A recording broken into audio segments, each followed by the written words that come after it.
All right, welcome back to another episode of the PigSkin Podcast, Season 2, Episode 22, I believe. It's on the ticker, 23. buddy.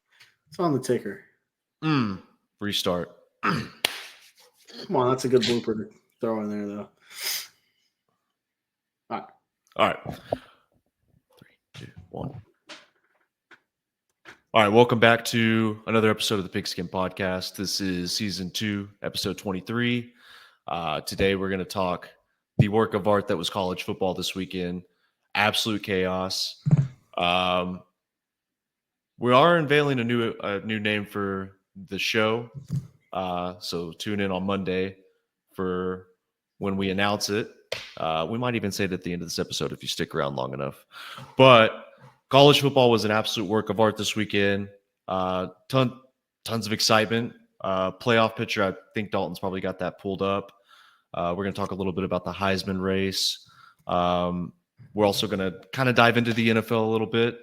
We're going to make this kind of a quicker episode. So mainly just the games that we watched and then also Monday night. Please like, comment, subscribe, and enjoy the episode. So, Dalton, the playoffs are going to be absolutely insane. Yes. And I don't know if you have them pulled up. I do. I'm going to go ahead and I'm going to pull up the top 25 for the playoff rankings. Nothing really changed much, surprisingly. Given some of the morning games and the big one that ended up happening with Ohio State and Indiana, playoff implications for Indiana were on the line in that game.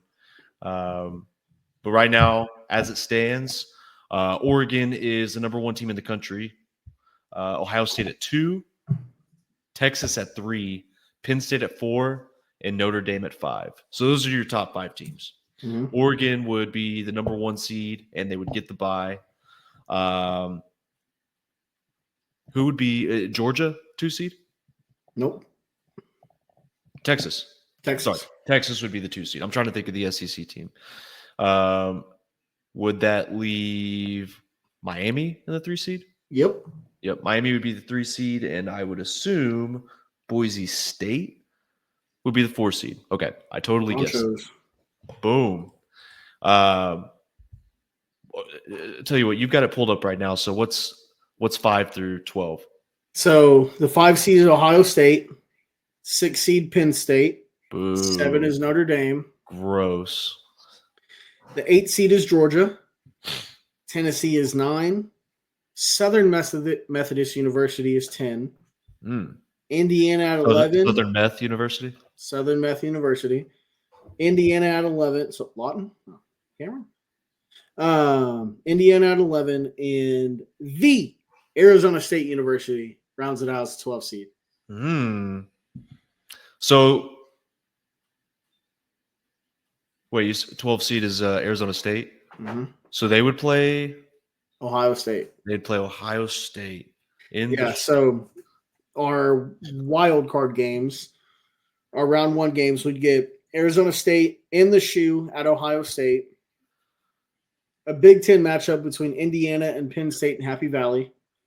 We get SMU at Notre Dame in South Bend. And then a good old-fashioned SEC matchup between the Volunteers of Tennessee at Georgia in Athens.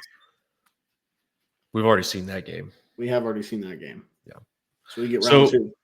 Arizona State wouldn't stand a chance against Ohio State. As much as I love Arizona State this season, and they've been awesome. They're the best team in the Big 12. Are they the best team? I don't know. We'll kind of get into some of the games. They're the hottest team right now. Yeah. Well, we'll talk Kansas about the other big. Yeah, we'll talk about that one as well. But to start it off, since we mentioned Ohio State, the Indiana Hoosiers went into Columbus, and they were up 7-1 in the first quarter. And then it was just a complete ass. Only they played 15 minutes of football. Yeah. I don't even think they played 15 minutes. First 15 plays or the scripted first drive that they have. I mean, they were up 7-0, and I actually started to believe at that point. Yeah, I got kind of sick. I was like, they might do this. Yeah. And that would have been a lot of fun. I was kind of rooting for it because I wanted the chaos, not only for the playoffs but for Ohio State fans and Ryan Day, because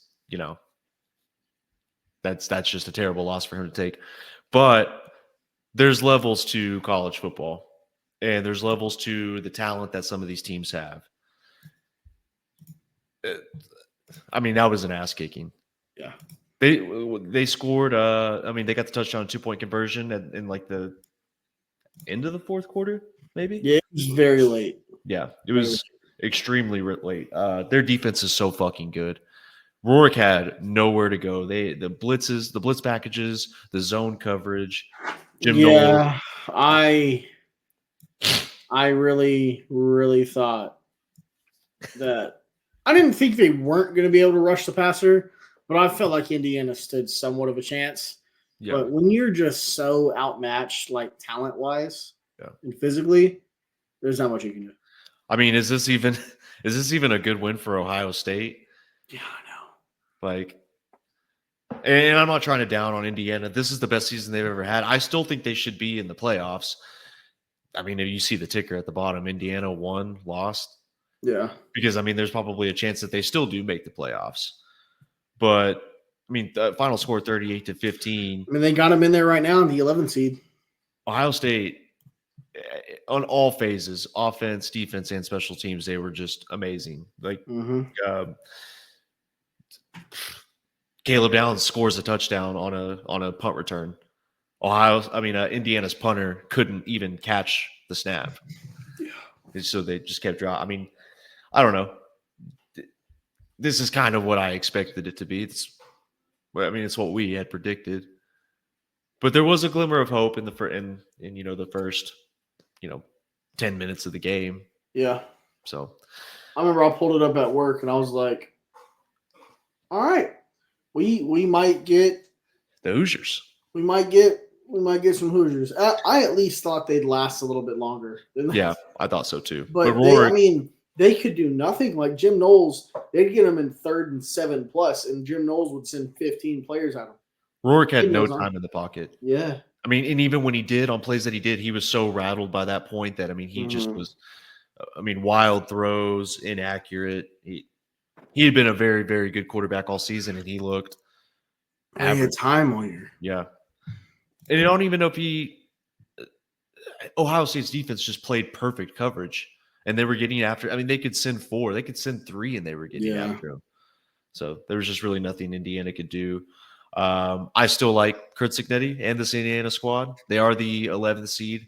I would like to see them in the playoffs, probably or preferably against a team that isn't as good as Ohio State, because let me ask you this. Do you think they can win a national championship? Who?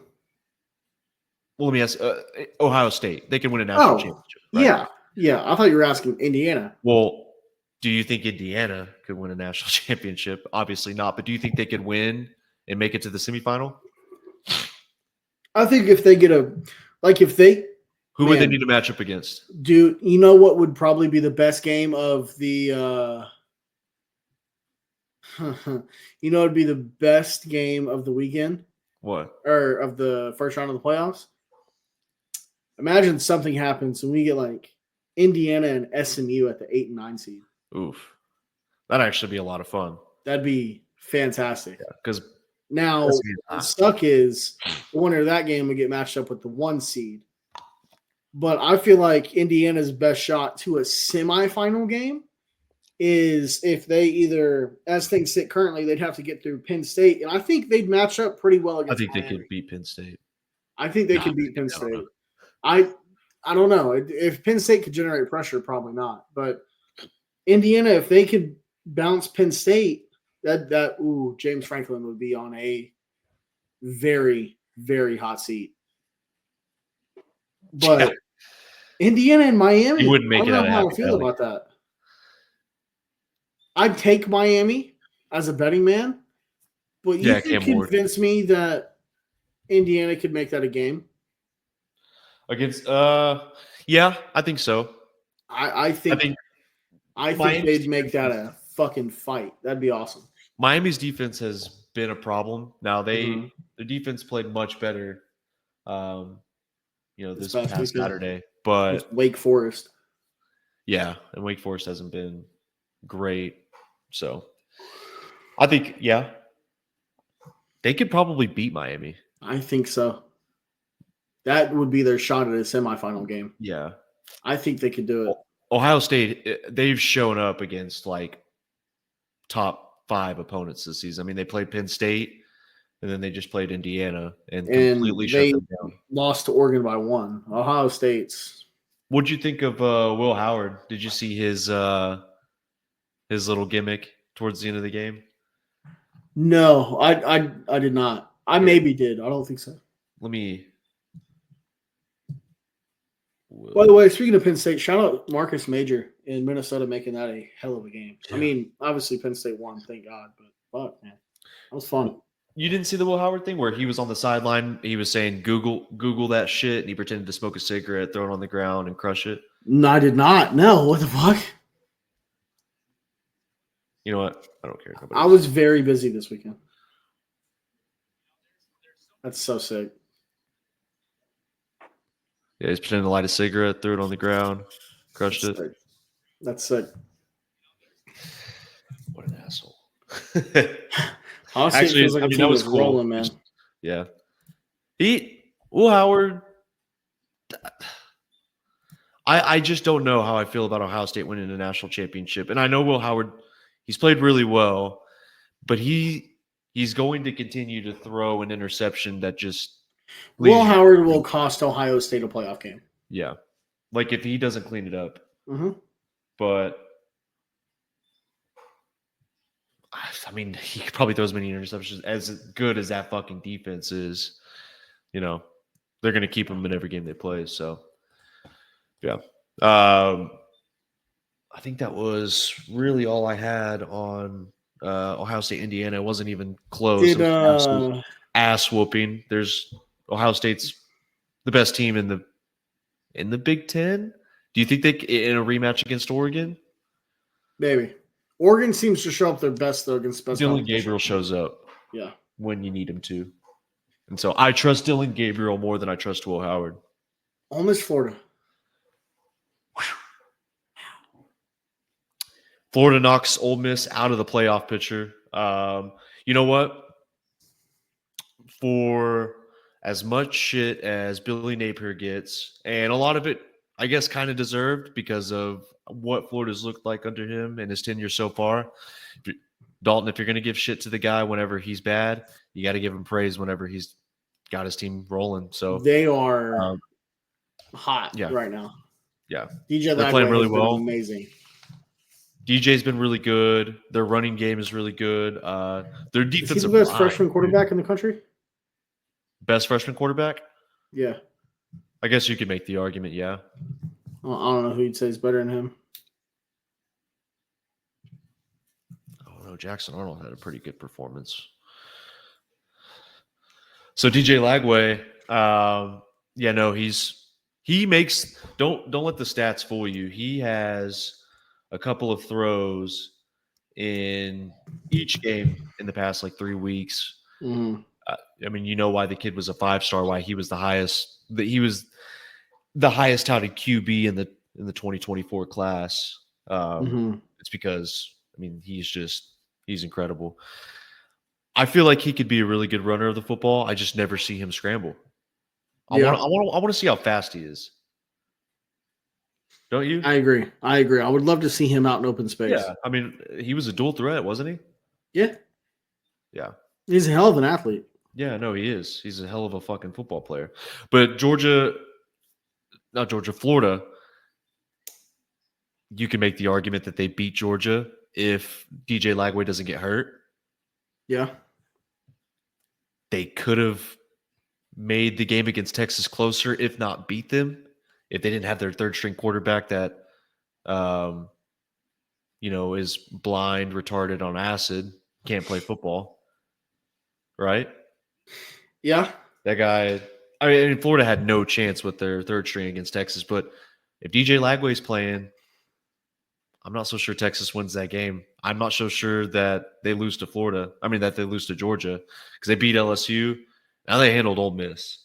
And I'm going to give tons of credit to Billy Napier. And that defensive line they're ferocious. As close as that Florida Ole Miss game was score-wise, to me, watching it, it felt like Florida was in control the entire game. Until the end. Until the end.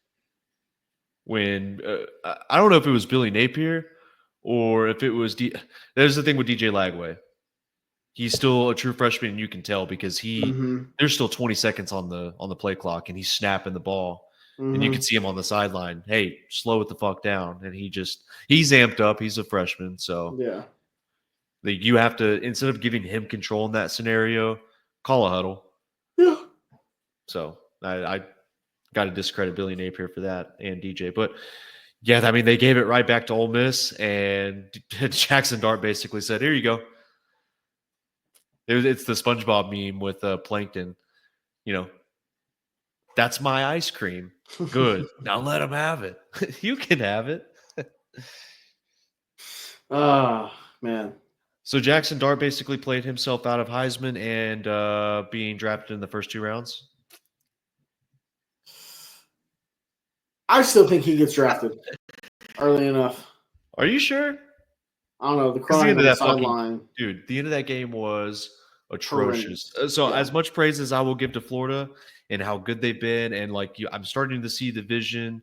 They're going to go 7-5. I mean, let's say they go 7-5 because again, college football week to week they should beat Florida State. I'm about to say it's Florida State this week, right? You're not fucking with me, right?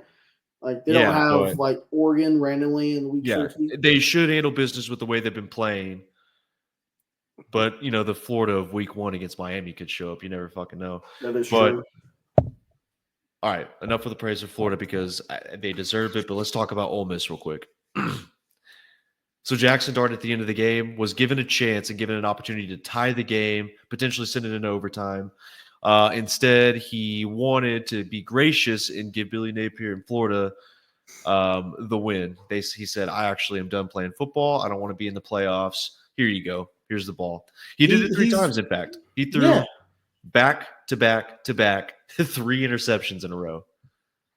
Yeah, he's getting ready to he's gonna forego his last year. He's not going to play in the bowl game, and he's gonna go train for the combine. He didn't want to extend any of that time by playing in the playoffs. That's all it was. I don't know what the fuck. He couldn't have done that in Oxford against OU. Well, I'll tell you this. Florida State's defensive line was getting after him. And I think it rattled him because their coverage was good on defense. Yeah. The final interception that he threw was a good play by the defense, but the interception before that, down the field in the end zone, triple covered, air mails it. What was he looking at? Nobody was open. The safety didn't step up. He was like 5 yards in front of the wide receiver when he threw. Yeah, it was. He's over there bawling his eyes out on the sideline for one of the interceptions that he threw, and then he was given another chance. Are those like frustration tears, or is that fuck? I just ruined our shot tears, or both? Those look like concussion tears to me. He might have gotten concussed, and that's why he threw those. Probably. Either that, or he was tripping on acid. He took acid before the game, and maybe him and Aaron Rodgers are doing some ayahuasca together. Well, that would make a lot of sense because that's the only logical explanation as to how those weren't takeaways by Florida, except for the last one. Those were giveaways. Yeah, those were, hey, here you go. Here's an early Christmas present. That's all it is. He's in the giving spirit, man. Trey Harris must be the best wide receiver in the country because when the only time Ole Miss looked good without him was against at the time struggling Oklahoma team that was on the road. Ole Miss spent $20 million on their roster to go 8-3. Lane Kiffin? I mean, he's not on the hot seat this week. Is it Mississippi State? Oh, it's the Egg Bowl. It's the Egg Bowl. So they're going to beat Oh, Mississippi that's State. Friday. It's always on a Friday. Oh, is it? Isn't it? It was on a Friday last year. But, I mean, should we start warming up the seat for Lane Kiffin? Because this is the best roster in the SEC. I still think Georgia and Texas have better rosters than – it's the most expensive roster in the SEC. Give me Ole Miss's roster, dude. Juice Wells, Trey Harris, except for the running back. The running back that they're kind of missing. But it's not like they spent a ton of money on their roster. They did. Linebacker, pass rushers, safety.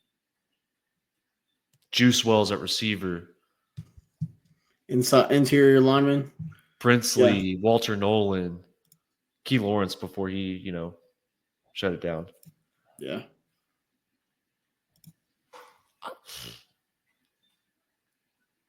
Was Jordan Watkins transfer as well? I don't know. I don't remember. It's hard to look at the roster and find someone that's not. I'll tell you that. Yeah. But they technically had a roster to win a national championship. Mm-hmm. You lost to Kentucky, LSU, and now Florida. From a roster and coaching perspective, and you could say quarterback as well, Jackson Dart has much more of a portfolio and a resume than DJ Lagway thus far. Yeah. Well, he's got one. They only lost to teams that they were supremely better than on paper. Yeah.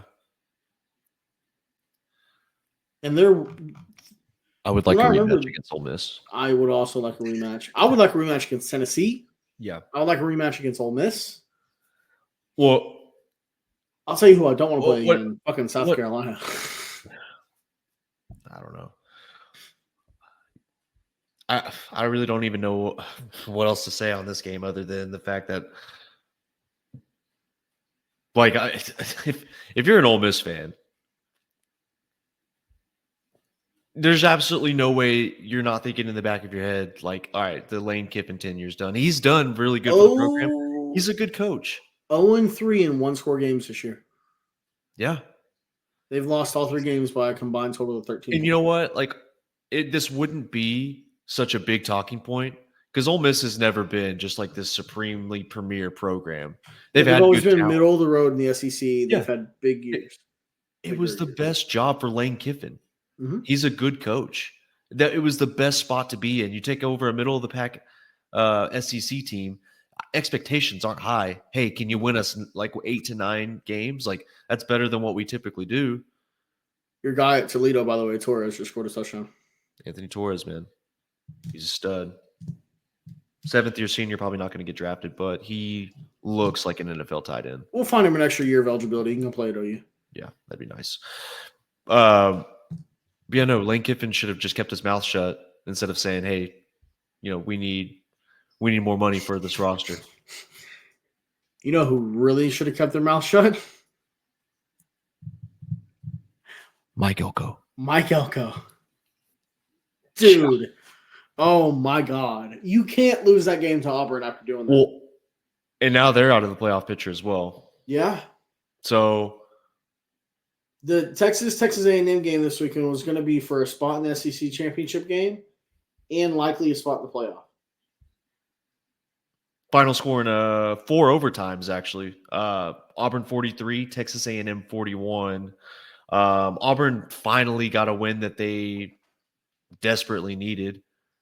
Auburn has to be the best 5-6 team in the nation in terms of talent, yards they put up on offense, how honestly super underrated their pass rush is. I think Sharman should sponsor Auburn as much as they shit down their leg because all fucking season, dude. They could legitimately be a 9-win team. Dude, they were up 21-0 in this game. Texas A&M comes back and ties it. It just had been a microcosm of what Auburn had gone through all season. Any shot Auburn beats Alabama this weekend? Looks a lot more like it now, huh? I don't know. It's a But lot more they've got possible. probably they are the best 5-6 team. I can't think of anybody else outside of like if you take them and put them up against who's another 5-6? Is Minnesota 5-6? Are they 6-5? I think they're 6-5. Yeah, they're 6-5. I'm looking for a 5-6 team in a power conference right now. Virginia, yeah, Auburn's way better than Virginia. Smack Virginia. They'd smack Kansas. I don't know. Would they? Well, with Auburn and Kent State, who and this is the game that Mike Elko had to win because if you didn't listen to his preview of what this game was going to become, they were asking him. They were asking him basically about the rest of the season and how are they going to prepare and what are their chances for the playoffs, and he verbatim, word for word, said we're solely focusing on Auburn. Correct me if I was wrong on anything on that sentence. Not at all. You nailed every word. By the way, only other comparable 5-6 team I can think of, Wisconsin. Auburn beats Wisconsin, right? Wisconsin stinks. I put a lot of stock in them. I was hoping they'd be good, but they're a quarterback away. They're a quarterback and then like another wide receiver. Vinny Anthony's he's fun to watch. Yes. He's a dog. What happened to their other running back other than Tawi? That guy was supposed to be like an absolute stud. No idea. What's his name? He has a weird name. Let me look him up. Bartolotti. Who? Bartolotti. No, Ches Malusi, Wisconsin. Yeah, I'm looking at Wisconsin. Yeah. Ches Malusi, yeah. What happened to that game? No idea. Well, either Tyler way, Van Dyke is still on that roster? Yeah, he's dead. He tore his ACL, remember? We're getting way off track, dude. Very. Sorry. Impressive win by Auburn. They desperately needed it. They got the field storm, which was awesome. But Texas A&M, Mike Elko is going to be forever a meme, like forever. Yeah. Now he has to beat Texas. He has to. That's their focus. He has to beat Texas. Yeah. He's focused on Texas. That'd be hilarious if he beats Texas. What do you say about Texas if they lose to A&M? Same old Texas. Who's their best win? Vanderbilt? Michigan? Not Michigan. Smack Northwestern. Yeah, but that's Northwestern. Exactly. I guess Florida? Kentucky's their best win. Florida? No, Florida? Yeah. Maybe. Well, Florida didn't have DJ Lagway. If Oklahoma wins this weekend, is it Oklahoma? I don't know. Especially the way they dominated us. Well, I can't believe I said that. Texas A&M. Do you have anything else on that game? That was awesome. That was a really good. You know what? Amazing. Texas A&M. I was watching the Unnecessary Roughness podcast, and they were doing basically the live, like they were recording their episode while that game was going on. And Casey Smith is she's a diehard. That play call was perfect. It was. Yeah. She said, "What was that play call?" I'm like, "It was the perfect play call. It should have worked. It would have won them the game." That's like the ultimate fan experience. Like, that's what we did when, like, we'll talk about the game here in just a second. But I mean, yeah, just miscues, mishaps. I mean, they Auburn themselves. Auburn did to them what Auburn usually does to themselves. Yeah. And so wait for you to make the mistake. Credit to Auburn, man. That's a big time win, and you knock Texas A&M out of the playoffs. And Texas A&M fans, you should have high expectations because your roster is really fucking good this season. But it's Texas A&M. Yeah. Historically, I don't know where Texas A&M fans get this thought that they're this historical. Because NIL, because Jimbo Fisher came in and they got a ton of 5 stars. That's like 5 years. Yeah, They had the number 1 recruiting class in 2020 and 2021 or 2022. So they have studs everywhere. Like they should be, and they are a much better team under Elko. You have a young quarterback. You have a young quarterback, and that's what it is. When you have a young quarterback like Marcel Reed, it's going to take a while. But you're going to have to replace a lot of studs. Yeah, and they should. Especially on that defense. Yeah, they'll be fine under Elko. I just don't know if they're ever going to be an upper echelon team. They have the resources too.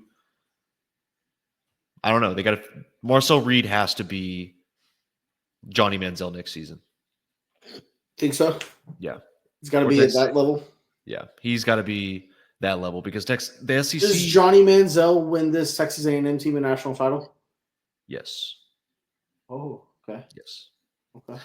He'll lose a couple games, but he wouldn't have lost that game. No, he wouldn't have lost that game. Dude, Johnny Manziel he'd have a 3-day binger starting on a Wednesday, be more hungover than me on a Friday night. Yeah, he'd be wearing your put up shades. 3 touchdowns, 300 yards, and 200 yards rushing. Yeah, he'd have your shades on right now, going off for 450, 5 tutties. Yeah. Speaking of other conferences that cannibalize themselves, Kansas 37, Colorado 21. Kansas. All right. I'm going to ask you a legitimate question. Okay. Is Kansas the best team in the Big 12 today? No, I still think it's Arizona State. Okay. It was a question. I was just asking. Do you think Kansas is the best team in the Big 12 right now? Well, they already lost to Arizona State, but it was an extremely close game. They've been getting better and better every week. They mollywopped a Colorado team that everybody kind of had as the best team in the Big 12. Mm-hmm. Big 12, I mean, they have one of the best players in the country that's going to be in New York. They have the best quarterback in the country who's probably going to be the first quarterback taken in the draft. He still played good. And they couldn't stop Devin Neal. There is a 4-way tie atop the Big 12 right now. Mm-hmm. Arizona State, BYU, Iowa State, Colorado are all 6-2. Now, there is a wild, and I mean wild, scenario. Wild meter. Where West Virginia or Texas Tech could represent the Big 12 in the college football playoff. Yes. It's very exciting to think about. Oklahoma State would have to get off their ass. But in reality, it's not going to happen. But it's not. But it's going to be fun to watch those games this weekend and hope. Yeah. What do you – well, let me ask you this. Let's talk about the Heisman race real quick. Okay. Is Travis Hunter still at the top? No. Because of this game? I don't even think it's because of this game. Well, in my mind, it's been national intensity pretty much all season. But I mean, it's got to go to the most electric player in the country, which those two are the most electric players. Yeah, I don't even think they should even send anybody else to New York. Unless it's Cam Kip Ward? Lewis, Danny Sussman. Kip Ward? I mean, Cam Ward. He might be Kip Ward after, Cam Ward? Talk about it. Maybe. What do you mean by that? I just don't think it's close. I mean, Cam Ward's been great, yeah, but I think Miami's been, as a 3 seed in the playoff, I think Miami's been a little bit underwhelming.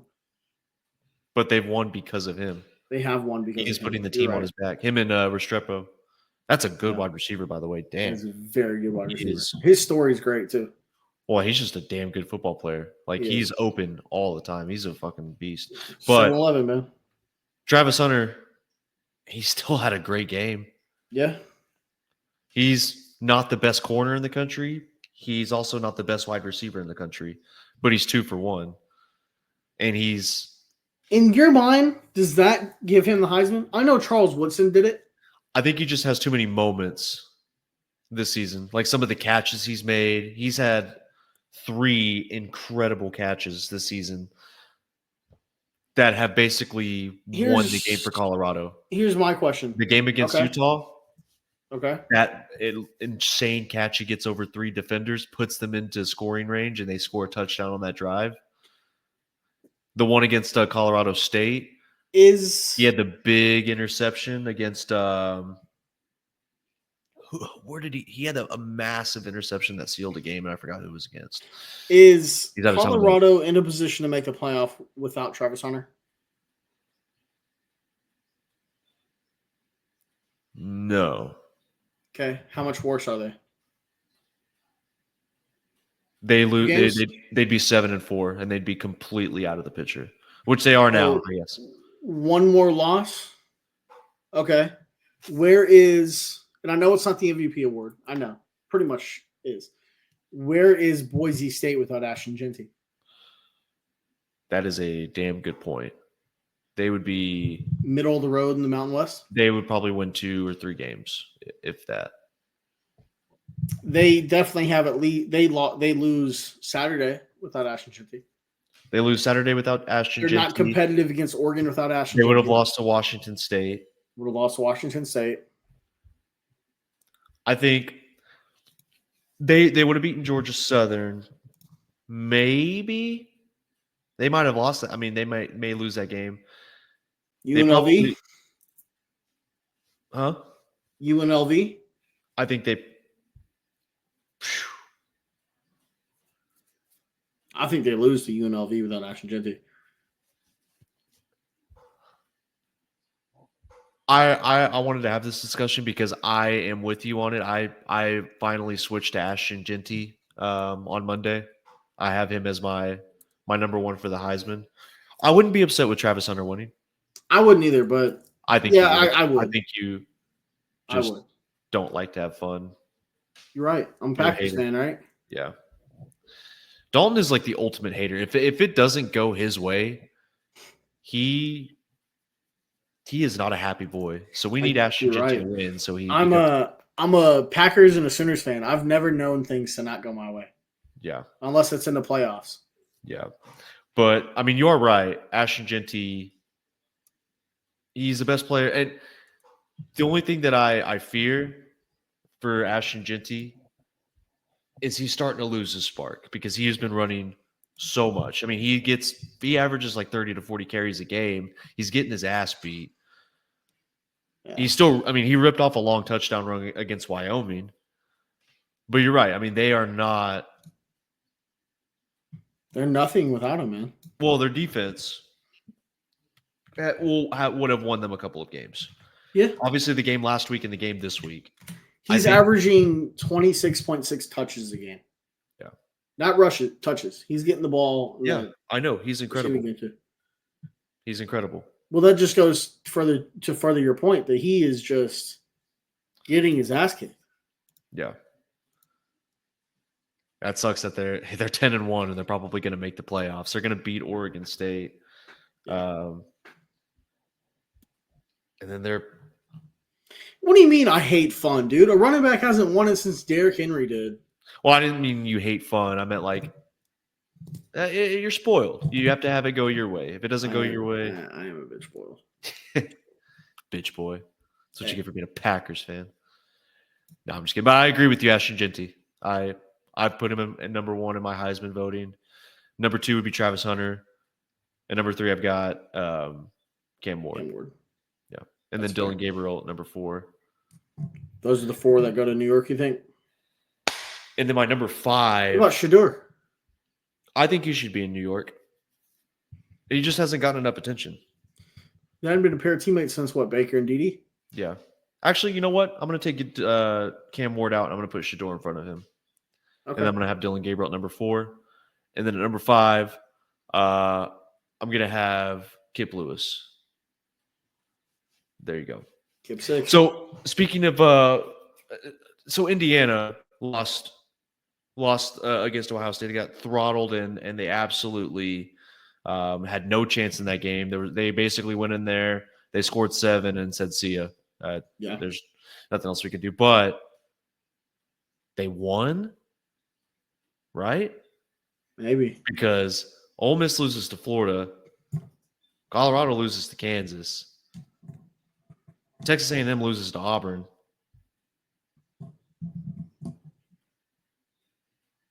What else happened? In Norman, Oklahoma 24, Alabama 3. That was a shit kicking. Oh, what did you say? Belt to ass? Is that what you said? Belt to ass. That was. We're Oklahoma fans, so obviously that was a lot of fun. Norman looked electric. I was very scared that they had it at primetime and it was Chris Fowler and Kirk Herbstreit, but we got the redemption for them. Real quick, Peter was there. OU fans are the best. Oklahoma fans are awesome.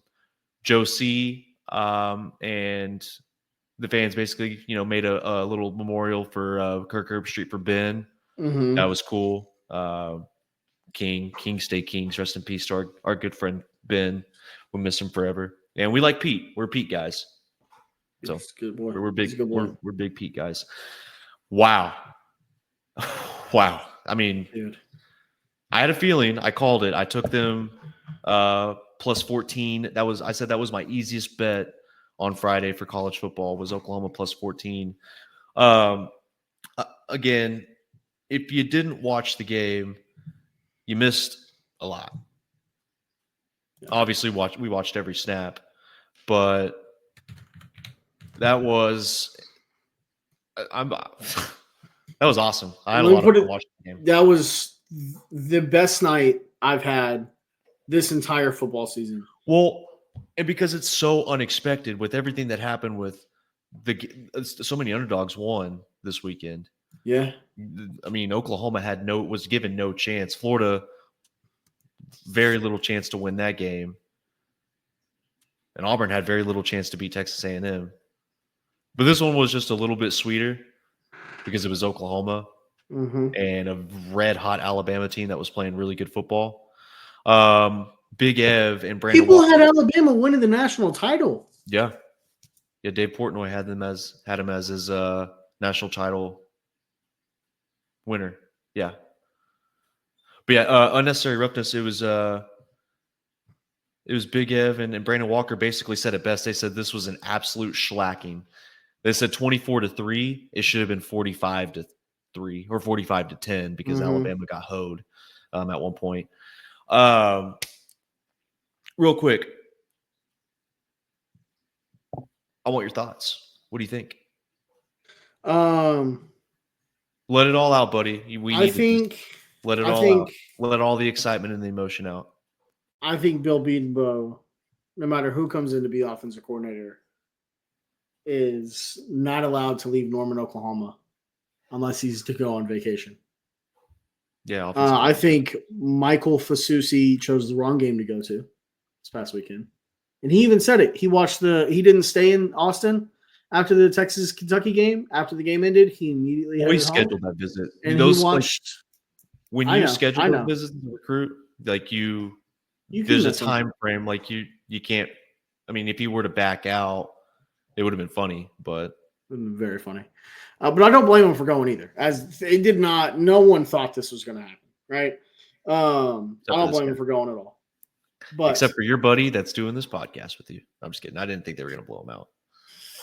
No, I didn't think they'd be close. And what's funny is we texted about it during the game. OU is driving down the field. Excellent play call on the double pass. Excellent. Perfectly executed. If Brendan Thompson just puts it on the inside shoulder, but Bauer Sharp's a college football tight end and pass catcher, you got to catch that ball. But that happens. Zach Schmidt misses his first field goal of the season. Everyone thought we were dead. I thought we were dead. Yeah, it just felt like the same. Ryan thought they were dead. It felt like the exact same team. And they came out and they fought their ass off. And Danny Stutzman, Billy, Ethan, DeJohn, Elzinga, Schmidt, all those guys, everyone deserved it. Everybody deserved it. Every single player on that team deserved it. Farouk, well, he might be back. Deion Burks, Nick Anderson. At one point with Brendan Thompson going down, which does not look good now. He was in a boot. He's been in a boot and has not practiced or played. They're down 6 wide receivers. 6 wide receivers, 4 offensive linemen are starting. I don't Cheetah, know. Nickelback. I don't know if the offense being down the offensive lineman really matters. That actually might be a good thing now because Logan Howell and Heath Ozida look like the left side of the offensive line going forward. Well, let's break it down by players since we watched that game. Since we're Oklahoma fans, we know everybody on the roster. Okay, what position group you want to start with? My MVP of the game was Zach Alley. That guy is the best defensive coordinator. He got put up for the Broyles Award this week. Mm-hmm. He doesn't get enough credit, and I don't know why. He's the Brent play Venables caller is there. He's the play caller on defense, though. I know, but Brent Venables' name's attached to it. That's why. Yeah, that's true. But he's given Brent Venables built the defense. He's given control to Zach Alley, though. So yeah, masterclass by Zach Alley. That guy's got a bright future. He's going to be a head coach someday. I've been raving about him all season. He's incredible, and the game that he called was awesome. Was it perfect? Almost. Just about. It was just about perfect, and they lit up some passes. That is how it goes when you're playing a high octane. One of them didn't count, but 3 passes is pretty much what they gave up. Yeah. No, they gave up some at the end. I mean, towards the end of the game, like big plays though. Yeah, and a lot of people are. Let's start with Alabama real quick. That was a pathetic performance by Alabama in most people's eyes. But to those that actually watched the game, it was just they couldn't protect. Yeah. They couldn't do anything. Like Oklahoma was playing with their hair on fire. They forced turnovers. Their defense was getting after Milroe. They wouldn't let Milroe run. This is how good this defense has been all season. They haven't been able to prove it because the offense would shoot themselves in the foot. Mm-hmm. You know, they'd climb the rope like they're rock climbing, and they'd fall right off the cliff as soon as anything positive happened. That's what happened in Tennessee. So that's why Zach Alley, in my opinion, is one of the best defensive coordinators in the country. Just for him and Brent Venables being able to have that defense prepared every week. But finally, the defense got to prove how good they got to play with a lead. Yeah. A big lead. Yeah. And of course, it should have been 10. It should have been 24. It should have been more than that. Oklahoma left so many points off the board. It should have been at least 38-10. Mm-hmm. Ryan Williams and Alabama got absolutely hoed by the refs. I mean, it is. I still don't understand that. Yeah, I'd be so mad. Well, I don't think I am. Alabama. I'm not, but I'm saying I would be if I was an Alabama fan. And they were. They're very mad. Yeah, no, and they should be pissed, but I don't feel bad just because you've won all your national titles. You're the top echelon of college football for so long, you know? Yeah. Like you've been the standard. When people say like, you know, the we need to be a program like Alabama is, you know, basically been the saying for a lot of these teams that are trying to compete for a national title. You talked about, and to pull us off topic just a bit, kind of, you talked about the cannibalism that is in the Big 12 and obviously in the SEC. Seeing teams like Georgia not be able to do what Alabama did over the decades of Saban, and does that make it almost crazier that as talented top to bottom this conference is, that even teams like Georgia can't do what Saban and Alabama did year in and year out? Is that no, because NIL and the transfer portal. You think there's a lot more parity now? You think that would? Do you think if that existed early in the 2000s, as it does in its current state, that Alabama would have been the dynasty that they were? Maybe. I don't know, because I don't know that they could hold on to the roster as well. Yeah, I mean, it's either that. I think they could have, just because Nick Saban always had the best coordinators that are all became head coaches and all had success. That's true. So, like teams trying to find that coach, like, because the SEC, it's simple. Basically, Georgia goes and gets Kirby Smart. Florida gets Billy Napier, a disciple of Nick Saban. Texas got Sark. Yep, Texas got Steve Sarkisian. Ole Miss got Lane Kiffin. It's, hey, go get a Nick Saban coordinator. Mm-hmm. So that's basic. I think they probably would have won a few national titles. 6, I'm not so sure. Yeah. But NIL and transfer portals made it very hard. And the SEC, because it is the SEC and all those teams are fighting to compete for a national title now because the SEC has won so many national titles in the past 2 decades that every team has a belief now. South Carolina has a belief. Ole Miss has a belief. Hell, Vanderbilt has a fucking belief. Yeah, I know. So But expectations are now going to be lowered for all these teams. that's true. Texas, the goal for Texas is, even though they're having a fantastic season, Texas fans should probably they should probably slow it down a little bit. Like, hey, look at what the SEC is. If we had to play, one like a South Carolina, or we had to play an Ole Miss or a Tennessee, what would happen? Yeah. But back to the game, what an absolute ass kicking by the defense, man. They were amazing. And like almost every player contributed. And this is Oklahoma needed this win 100%. because you got to be bowl eligible. Terrible season with all the injuries, going up against an Alabama team that, even though they had their losses, they were playing red hot. I mean, they beat the dog shit out of LSU. Yeah. Milroe was looking really, really good, and they limited Milroe. I mean, he couldn't do anything. He couldn't throw the ball. And these weren't just 15 carries for 7 yards. Yeah, he was in the backfield for most of the night. Mm-hmm. And the narrative that Milroe is just a super overrated quarterback, I don't think so. No, I don't either. I think Oklahoma's defense just is that good. You know what I mean? Yeah, no, they brought an absolute senior fight. night. It was those guys they were playing as hard as they possibly could. They went in there with a belief that, hey, our offensive line has been playing good the past few weeks.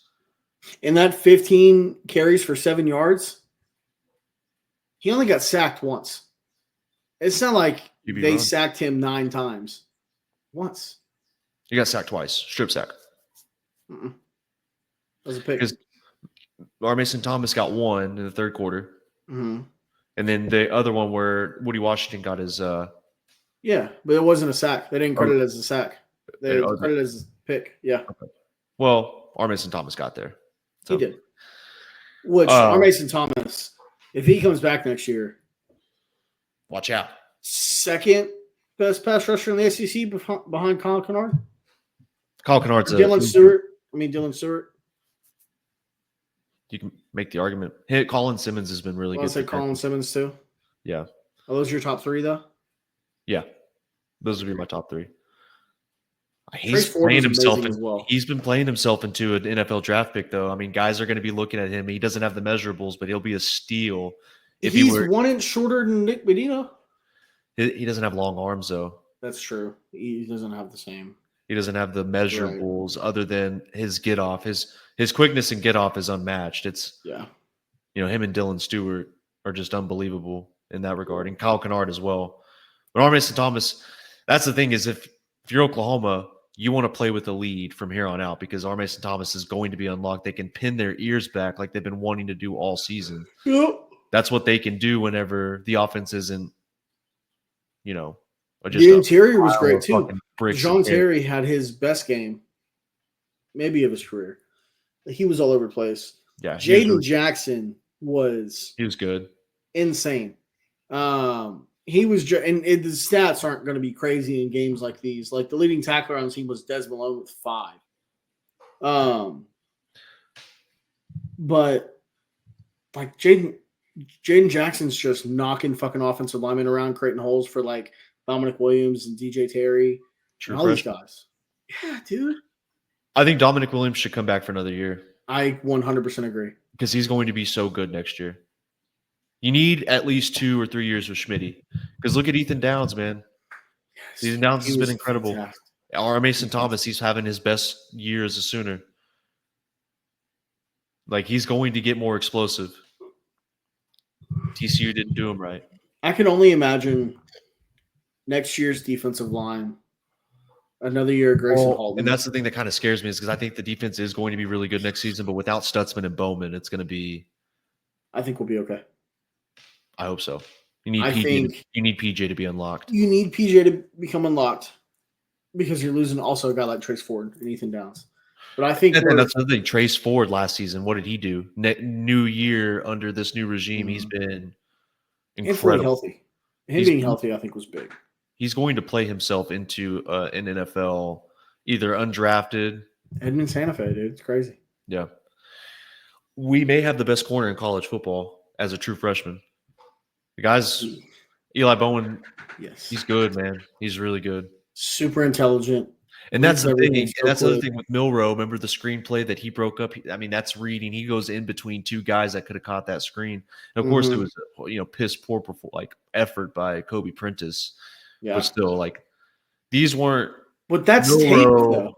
Milroe is throwing Will Levis balls or Jordan Love interceptions. These, which I threw that in there just to give you a little shit. But and throwing this week, these are they're generating pressure. They are reading every play. But that Eli Bowen pick, that's tape, dude. That's tape. Kip Lewis, the pick 6 was tape. Yeah. Oh, dude. That because and people were wondering Milroe, should he even be drafted? He can't throw. He can't read a defense.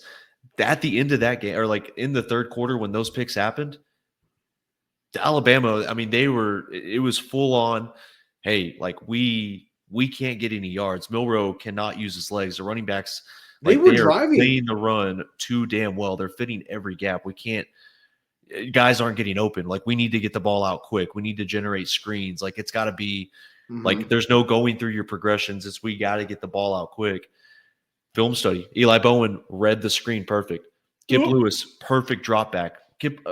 Milroe wasn't looking at it. There was no defense to read. He got lost there. They schemed to get the ball to the curl. The curl in the flat. It was cover 3, and he was playing the buzz. Yeah. And he just literally, as soon as the ball snapped, shoulders are square to the line, and he just floats his way across right into the line of sight. Exactly. So Milroe never saw him there. No one would have seen him there. It was perfect. That's the thing. That was designed to get the ball out as soon as it was snapped. So that's not Milroe being a terrible. Should he maybe have taken a look? But he's also got. Why would you? They're lined up. It's a timing hashes. They're in the inline of the hashes. It's you're reading that as not empty. What's the other one? What? But, basically cover 2. You're covering the middle. Pre-snap, it looks like cover 2. Yeah, exactly. That's what Milroe saw. That's why Zach Alley called an awesome game plan. Well, I'm sure you noticed, but there would be times where Alabama was trying to confuse Oklahoma by getting into a set and then switching. And OU immediately, Danny's throwing defensive linemen around, getting safety set. And OU was, perfect. One of the poor things, or one of the things they've been poor with on defense this year is getting calls in on time. Not Saturday. It was quick and efficient. They had everyone in line. Perfect. Everything was perfect. Yeah. And they did. They did everything that they needed to do to contain Milroe. That I can't say enough about how this team played. Man, that was incredible. That was a complete. There were a few clips that I've seen from this game, and it really makes me mad that I don't have media credentials to get all 22 footage, because I just want to watch this game from the sideline shot on repeat over and over and over again. Yeah. What'd you think of the field storming? We're bad at it. I'll tell you that. As a fan base, we're not good. We're not good at it, which is a good thing in theory. Yeah. You don't want to be good at field stormings, but I actually like that they stormed the field early. I think so too. I don't know. Something about not knowing how to field storm and you're doing it for the first time. It's redeeming, right? Yeah. First time they've done it since 2000 Nebraska. Yeah. Well, I'm glad they did, because it's been a kind of a horseshit season. Everything that has happened with the team, injuries, supposed to be special for Danny and for Billy and all those guys that returned. Senior night, Brent Venables going through, what he's going through with the hot seat and everything. Firing Seth Luttrell. So, I mean, the defense and Zach Alley were the MVP of this game. Not even close. Yeah. They were awesome. They completely shut down a high-powered, high-octane Alabama team who is probably going to go and beat Auburn next week. Before we get into the offense, what was I going to ask? I totally blanked on it. Damn it. Just continue. I'm a piece of shit. Can't believe that. No, you're good. You're good. There was so much from that game that happened. Yeah, it's offense. You're down 5 receivers, not able to really generate a pass game. You didn't have to. No. That was a very, very, very good game plan from Joe John Finley. And I don't even think that was their game plan. I think they just realized they could just walk down the field, running the ball. Yeah. Well, I mean, shit, whenever you're able to run the ball like that, they had – what was the final box score? They averaged 5.14 yards per carry. 50 carries for 257 yards. They had 325 total yards of offense. They had 257 on the ground. They only had 1 turnover. They dominated in first downs. They dominated time of possession. 34-11 to 25-49. They were underdogs by 14. And, I mean, Alabama couldn't do anything to stop the run. I loved everything that Joe John Finley called. Yeah. They should have scored a ton more points, and it's making it very hard to me, if that same performance happens against LSU and then maybe in the bowl game, but this time they're able to execute everything that was called perfectly. Jackson Arnold. I thought that was probably as crisp as he's looked all season, decision-making wise. Mm-hmm. Yeah. I told you. What did I say on Friday? The switch could flip at any moment. He's a good football player, man. He's got all the tools. He's athletic. He can run. He's fast too. He displayed a lot of speed in this game. He did. I wish he would have scored on that long run, but it is what it is. Hey, Bauer sharp and straight up blocking. He's still not good at the pulling or split zone. But if you get him head up on somebody, he'll get in the way good enough. I mean, that long run that Jackson had, he filled the A-gap perfectly to let Jackson split through. He had 131 yards rushing. He didn't really have to throw the ball much, but when he did, the throw that he made to Brennan Thompson was it shows you why he was a 5-star. I mean, he rips it. If it comes out with any less velocity, it probably gets batted. Oh, yeah. But instead, I mean, he rips it to Brennan Thompson, who is now hurt. But you're probably going to need to generate – you're going to have to be able to throw the ball against LSU, I would think. His confidence is – I would assume his confidence is high now. He believes in the guys that are blocking him and that are protecting him. Yeah. I think he has a good feel for the game now. It felt like it slowed down a little bit. And, of course, whenever all you got to do is run the ball, makes it a lot easier. Yeah. But even the few throws that he had, the one to after the Eli Bowen interception, he threw that slant to Jacob Jordan. Yeah. He had the throw. He hit the sail route to Bauer. Yeah. Well, So the scramble drill when he gets flushed. I mean, on the throw on the run, it was the perfect touch, perfect pass. Mm-hmm. It's going. He needs receivers next season. I've been on Jackson Arnold. I know he's a good football player. I know it when I see it. The guy can play quarterback. He's just down all of his receivers. And he had a bad scheme and a bad offensive line and bad running backs to start the season. He can't do it all on his own. Yeah, even that Denton Geyer, he didn't do it all on his own. Mm-hmm. But he needs another year under his belt. Mm-hmm. The more experience he gets, the better a football player he's going to be. And I truly believe that. Running backs. I mean, so here's what I'll say about running backs. Taylor Tatum, I kind of feel bad for the kid. Yeah. Like at the this fumble point, the fumble was bad. I mean, he ran into his own lineman, knocked it loose, and he just got smacked. But you got to hold on to the football. Yeah. David Robinson got hit a lot harder than he did, and he held on to the ball. Yeah. The thing with Taylor Tatum is I'm kind of hoping he succeeds now, just because I've been giving the guy shit. Yeah. And after seeing that, it was just like, man, I can't imagine how he feels after what went down in that game with Xavier Robinson. Dalton, I think we might have a potential superstar on our hands. Might? I think we do. Brother, he is. I saw something in the main game. Yeah. Who does he remind you of? He's like a bigger Kennedy Brooks. No? I think he's faster. Yeah. I think he's probably stronger. Yeah, definitely. What's your comp? I don't know, man. Like he seems. You know what he seems like. This just hit me, and I feel like this is perfect. He seems like the perfect mix of Mixon and P. Ryan. He's got good contact balance. He always falls forward.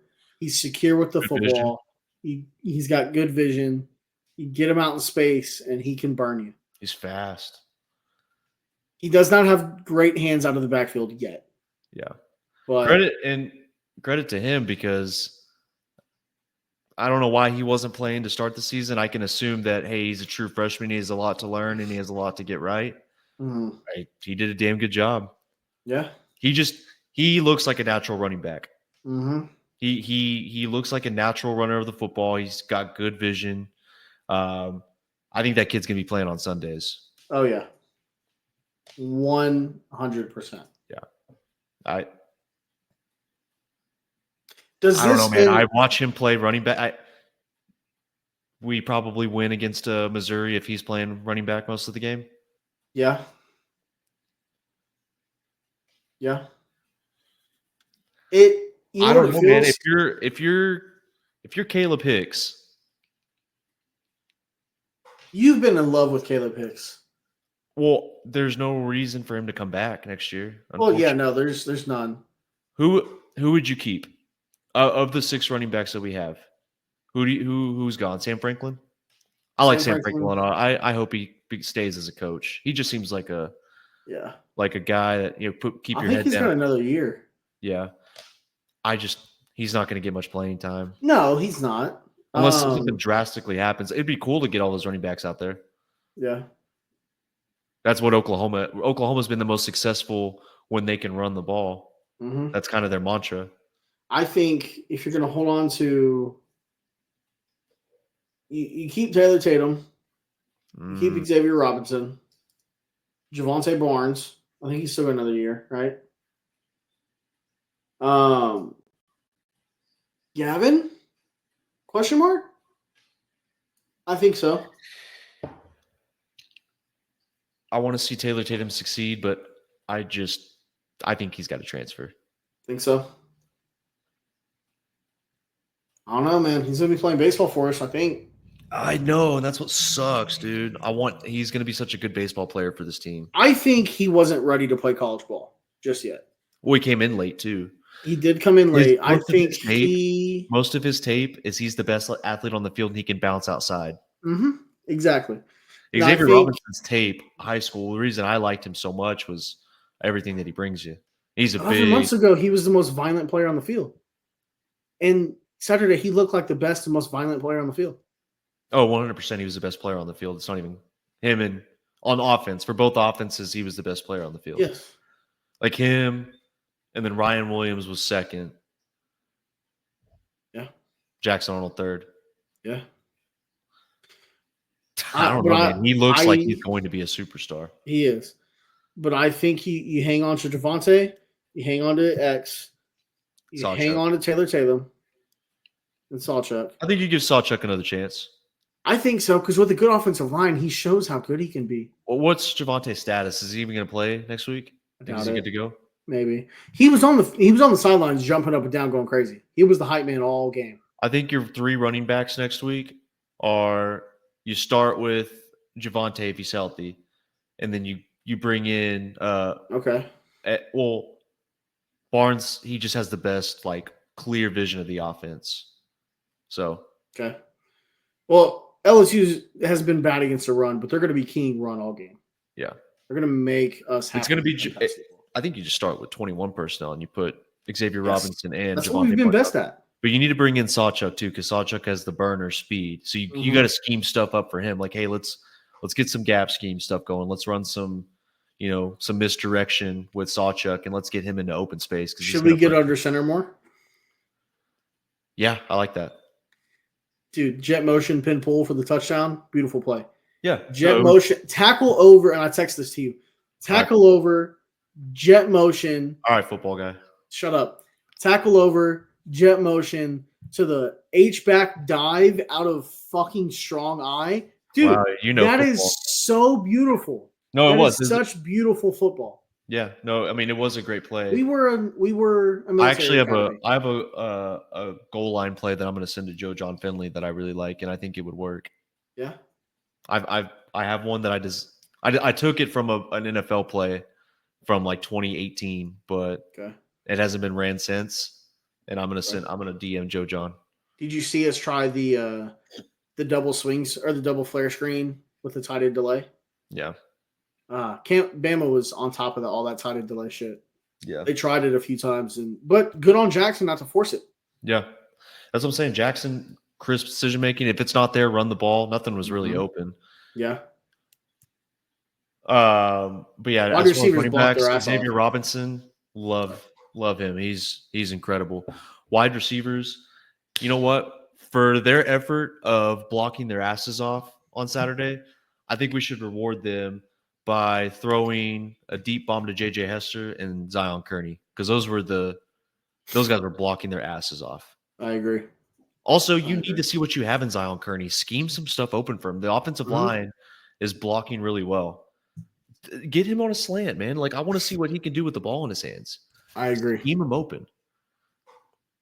But yeah, no, they blocked their asses off, and I'm happy for them. Yeah, Bauer Sharp. He caught a few passes. I thought he played a good game. He did. Hey, how about that offensive line? Dude. 50 carries for 257 yards and 2 touchdowns. Were they just blowing guys off the rock? Not 10 out of 10, no. But they were moving guys. They were moving guys, and when they weren't moving guys, they keyed the right blockers and were in the way. Mm-hmm. Did you see the Fabechi Wiwu thing where the SEC posted him as offensive lineman of the week, and then they used maybe his worst play? He was the worst one out of the group. He played good, but he had the worst game of all of them. Yeah. I thought Troy Everett was the best lineman on the field. Troy Everett as our starting center next year is going to be so awesome. It just looks like he's gotten strong. He looks like a center. Yeah. Logan Howell was good. Nasty. Finally, Ozida. Finally, that's what we've been waiting for. He played really good. I'm happy for him. The left side of the offensive line looks very promising going forward. Yeah. Well, and it looks like he's got an idea. He's got a clear picture now, which is what you need from him. He's just a young player, but hey, the long Xavier touchdown run, his guy, he went on to the next guy when the guy that he was supposed to block, wasn't there. So, Also, Bama's defense. I've been telling you all season, Bama's defense is not Bama caliber. Yeah. They were not that good. They're not a very physical football team right now. Also, I watched the radio. And I thought Overton was going to have a big impact, but he got hurt. So he did. Lawson and so did Lawson. Yeah. I watched the radio call, but I heard, obviously I don't watch TV copy anymore. I'm a little bit too white privileged for that, but I That's so. I heard a lot of people were talking about Herb Street and Fowler kept mentioning like the losses for Alabama's defense, and it's like, dude, come on. Well, Which I get, they were big time losses in the game. But Boston, was a big one. Overton was a big one. I like Jahad Campbell a lot. A lot of people, because he had to come in for the injuries at the linebacker position. Campbell had to come in, and he'd been playing really well. I just don't know why he's being mocked over Harold Perkins and Danny Stutzman. yeah, I don't. He's an I Alabama don't either. linebacker. That's why he's talented. He's going to be a good football player, but I think I'd still take Stutzman over him. Speaking of Danny, we passed over this talking about the defense. We're finalists for the Buckus Award. Did you see Texas Very fans were deserving. pissed that he? Yeah, You know what? Hey, that's fans, dude. That's what they do. that is true. That is true. Go ahead and give your thoughts on that real quick. I'll be right back. Yeah, I mean, So Anthony the Hill, Buckus- like Texas fans, for those of you that don't know, well, actually, go ahead. You can mention it. yeah. So Texas fans were pissed because Anthony Hill got snubbed for the Buckus over Danny. Danny Sussman, 3 straight years of 100 tackle seasons. I know it's focused on one season specifically, but the Buckus Award is not there for the best and most. No, it's not the most numbers-driven award, right? The guy with the best numbers is not going to be the one that's going to win this. It's supposed to go to the player. It's essentially your defensive MVP. It's supposed to go to the player that means the most to his team. And there's no argument about it. Danny Sussman is the most valuable player on either side of the team. You can legitimately argue without Danny Sussman, I don't know that OU wins a game in conference this year. Without Kip Lewis. He lost a couple of games last season because he was out. Well, okay. The stats aren't there. Listen, I wasn't pissed off. I mean, we would do the same thing if the roles were reversed. We were pissed last year. Yeah, we would do the same thing if roles were reversed. So Texas fans, I mean, Anthony Hill's a good football player. I think Very he's a good good football linebacker. It's just him not being in the conversation. I agree with. He should be in the conversation for Buckus. Yeah. Anthony Hill. But don't bring down our guy. Exactly. You son of a bitch. That's my guy. But he's not even in the top of the Butkus right now, which is crazy. Yeah, it's and a lot of that is Stat. tradition based. Well, I mean, it's not even really stats, I don't think, because if it was purely based on stats, Danny would have been Danny would have been in it last year. Papa Stutzman did have the Logie's hat. He was rocking that motherfucker. But Danny would have been in it last year. I truly think it's supposed to be your most valuable defensive player in that position group. But the other thing is, Chris Paul or whatever the hell is Chris Paul, right? Ole Miss is the other guy that's in there. And then dude from Georgia. It's what? I can't hear you. But I don't know. I think Danny deserves it. It's Chris Paul, right? That's his name? Yeah, it is Chris Paul. Yeah. Yeah. That's funny. Danny deserves it. It is funny. It's very funny. But Danny deserves the Buckus Award. 1,000%. Well, I agree with you on that. I hope he wins it. It'd be good for him. Can we, real quick, Ryan Williams fielding that punt at the 1 yard line, that's him just trying to make a play and being frustrated, right? I think that's just him being rattled. Yeah. I think, no, that was the perfect punt by Luke Elzinga. Okay. It was the MVP of our football team. Should be is it the Ray Guy? Is that the punter one? He should absolutely win the Ray Guy. No, I mean, from what I saw, Ryan Williams was going to let it bounce in the end zone, or he thought it was going to bounce back because the way the punt looked. Really good backspin. Yeah. I mean, it looked like it was going to bounce back towards OU side, but it went right towards Ryan Williams, and it looked like it was going to hit him in the leg. Mm-hmm. That was him trying to cover it up because if he doesn't make a play on that, it hits him in the leg. OU goes and recovers it. They're at the 1 yard line. Yeah. So that's what that is. Is that what you mean by make a play? Yeah. Oh, okay. I thought you meant he was going to try to run it back. No, that's what I meant. He was going to try to run it back. Yeah. Yeah, no. Um, What do you think of the touchdown that was called back for Bama because of illegal touching? One of the best Just- catches I've ever Yeah. seen from a wide receiver. That was insane coverage by Eli Bowen, by the way. That was he was not open on that play. And that's the other thing. That was an insane throw by Jalen Milroe, Mm-hmm. right? People that are saying Jalen Milroe is just a can of tuna is not true. The guy can throw the ball. He's a good quarterback. He's just not elite. Yeah.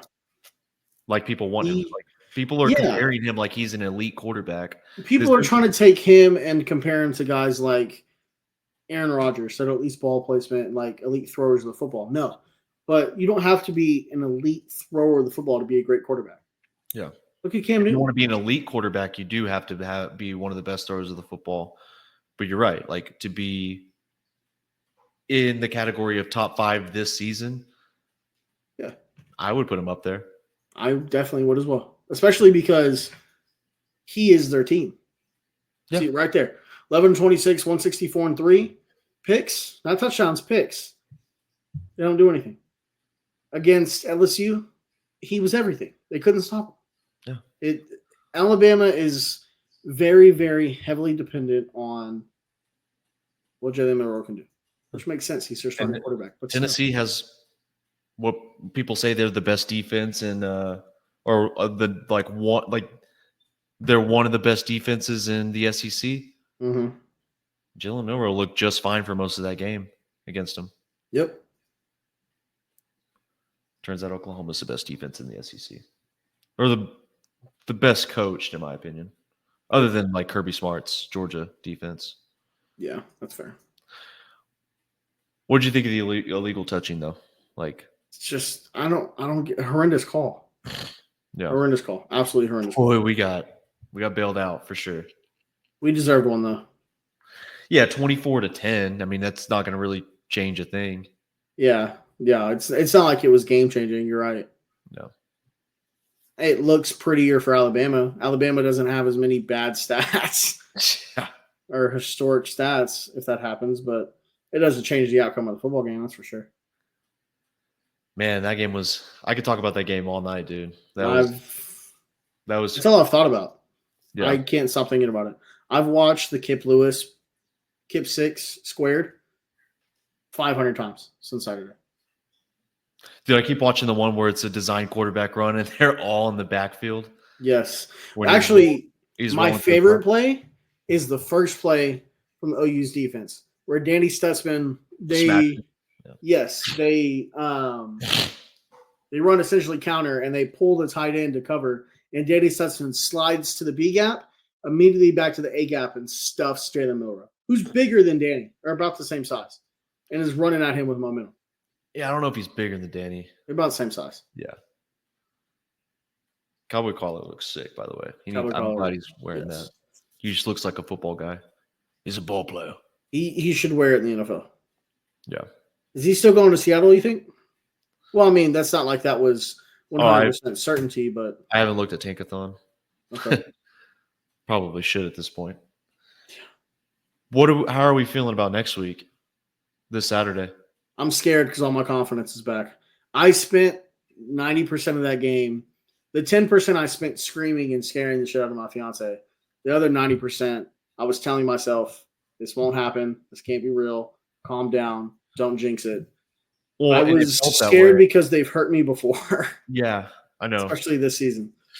It felt that way. I mean, it felt like, hey, we know this Oklahoma team. They're up 10-3. The defense is playing unbelievable, but something bad's going to happen. Mm-hmm. Credit to Joe John Finley, and credit to Jackson Arnold and Xavier Robinson not putting the ball in harm's way. Not a fluky win at all by any stretch of the imagination. No, they completely out-physical Bama. And Kalen DeBoer, his seat's already warm. That's crazy. Kalen DeBoer is going to be just fine. Yeah, no, they are going to be just fine. Yeah, he's going to get his guys in. He's probably got to get new coordinators. I don't know. I mean, Womack hasn't really done a bad job for their defense. Yeah, They do need physical players, though. They need to get more Mhm. physical. And they have a good strength and conditioning coordinator. They've got the talent to be a really good team. But this is probably the most talented they're going to be under DeBoer. You think so? Yeah. The last little bit of saving. Okay, let's think about this. Caleb Downs transfers. Mhm. We didn't know how big of a loss that was going to be to Bama. Caleb Downs is now the best safety in the country at Ohio State. Yeah. Well, between him, Bowman, and the guy at Penn State, and the guy at Minnesota. Let's say the Those guy are in your Minnesota. Yeah. Yeah. But Caleb Downs arguably is the best safety in the country. Lose their offensive line coach. Now he has to go and find another one. I mean, he was basically put into a really, really good situation, but then stuff just kind of happened where he loses the best safety in the country. He loses out on a wide receiver. He loses his offensive line coach. He's got to go get a new one. Like, yeah, they're There's outside of Ryan Williams and how is it number 8? I can't remember who else. Bernard's Bernard? Kendrick Law or Kobe Maybe Prentice. maybe Bernard's the guy I'm thinking about. Well, they lost Their to wide Amari receiver. Niblack, too. Yeah. And they lost what's his face? That's both of them, Amari Niblack Bond. and Isaiah Bond. Yeah. Yeah. Their wide receiver core has not been that great because of what they lost. Yeah. That's true. And so I think they're going to be fine. I agree. Caleb DeBoer wins everywhere he goes. It's just because it's Bama. I mean, their fans are pissed. I mean, you got guys calling in to Paul Feinbaum. Did you see that? Yes, I did. Guys calling in. I mean, that. What about Willie or the Alabama fan? I don't get it. Nothing but the Tide. He was not happy. But it's tough to play in Norman. Like, yeah, that's an Oklahoma the team fans that had everything to play for. The fans were outstanding for that football game. Absolutely outstanding. That environment, from everything I saw, was just nuts. Well, they're going to lose Jalen Milroe. He's probably going to go into the NFL draft. He's going to have a good game against Auburn. I think so. If he makes up for it, they're going to be a bowl team. They're probably going to be in a big time bowl game. Yeah, they'll get something. Another big time opponent that's not in the playoffs. And Milroe is going to get drafted. And Austin Mack is his guy. So he's probably going to go to Austin Mack next season. That's the guy that he wanted. Mm-hmm. Alabama will be fine. They'll be more than fine. But you kind of agree with me that this may be the most talented team they have under DeBoer for a while? Yeah. He's going to have to prove that he can do it, and then it wasn't all Saban before they start getting back to that same level. Yeah. They're going to have to make the playoffs and win a couple games before. It wasn't going to be a seamless transition. I think we said that it wasn't going to be. Mm-hmm. It never is when you lose a guy like Saban. Yeah. But I think it would be crazy for him to have his seat warm now because they still won 8 games. They beat Georgia. They beat the piss out of LSU, which I know they're not a very good football team, but they still dominated them. They've had moments this season. Yeah. Is the Iron Bowl, is it going to be in Alabama this year? Because last year it was in Tuscaloosa. It's in Tuscaloosa? Yeah. You should win that game. I agree. One last thing. Go ahead.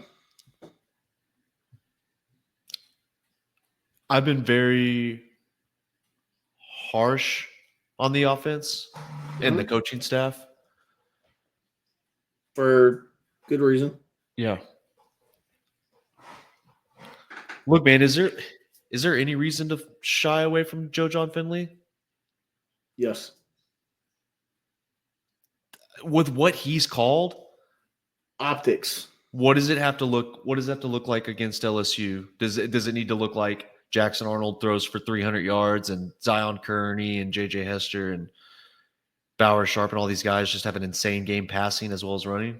I don't even know if that saves it. I think it's an optics standpoint. Now, if they go out there, they score 50. What if they go and get Arbuckle and it doesn't change anything?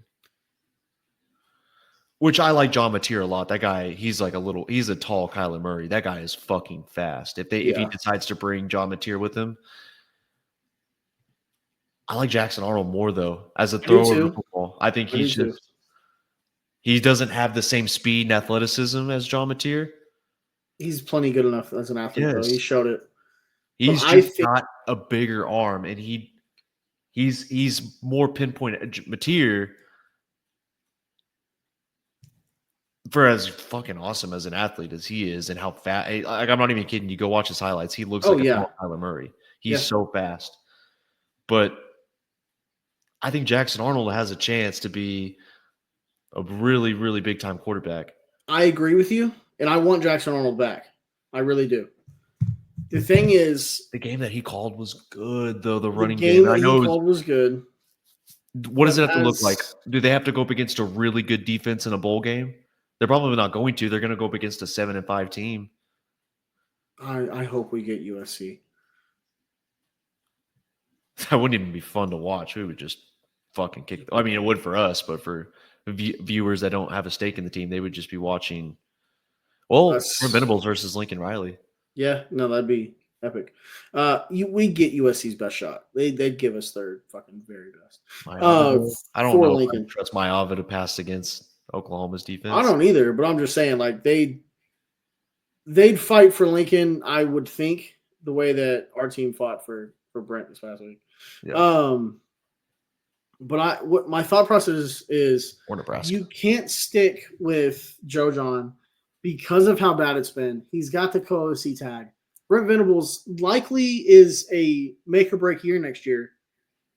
You have to have something new. It's an optics standpoint at this point. You can't go into next season with Joe John as your offensive coordinator, hoping and praying things get better. You're going to do that with any offensive coordinator. But if you go in with Joe John and we're in week 5 and it looks the exact same, everyone's done. Everyone's done. First half against Ole Miss was really good until they lost Sexton and Howland was. Was it really good or was it good for the standards that the season's been? It's good for what they had on offense. Okay. For a struggling quarterback that is now gaining a lot more confidence, for an offensive line that was that's what I love about this is Joe John. I don't know if it's his decision or whose decision it was to keep rotating offensive linemen in, but under Seth Luttrell, they just constantly were. Really good.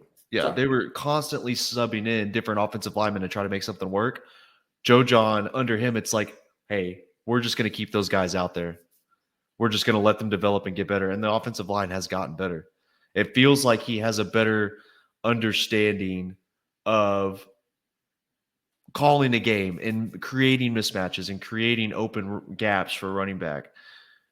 Xavier Robinson didn't start playing until he took over. It almost you can argue feels he like wasn't ready. Having to get his body right and everything for being a true freshman and coming from high school. I don't know. I just think you can't go. I was tough. I wasn't a big fan of the hire for those two. Yeah, but I don't know if you're being a prisoner of the moment, though. I might be. I think I've just seen enough. I think Missouri was Jackson Arnold. That was his fault. Yeah. The offensive line played better. Everything he called was just fine. We'll see how it looks next week. Yeah. We'll see how it looks next week. I agree. Yeah. Right. I will say I have 2 questions for you. Go ahead. If OU wins next week or this week and then gets into a good bowl game and wins their bowl game, at 8-5, does that completely change your outlook on everything? On like the season or? Yeah, and going forward. 8-5 is a damn good record for what we had to go through record-wise or schedule-wise, injuries and everything. Am I wrong? No. I think that's fantastic. I don't think it's fantastic. I think it's where we're at. What now. have we seen under Venables? Like in the first 2 seasons, start hot, team regresses. Yeah. This season, start hot, ends up really bad. I don't know that. And now they've beaten the shit out of Bama. If they beat the shit out of LSU, and then they win in the bowl game, it's like, oh, now he's starting to learn how to win in November when you need to. So That's maybe he's learning.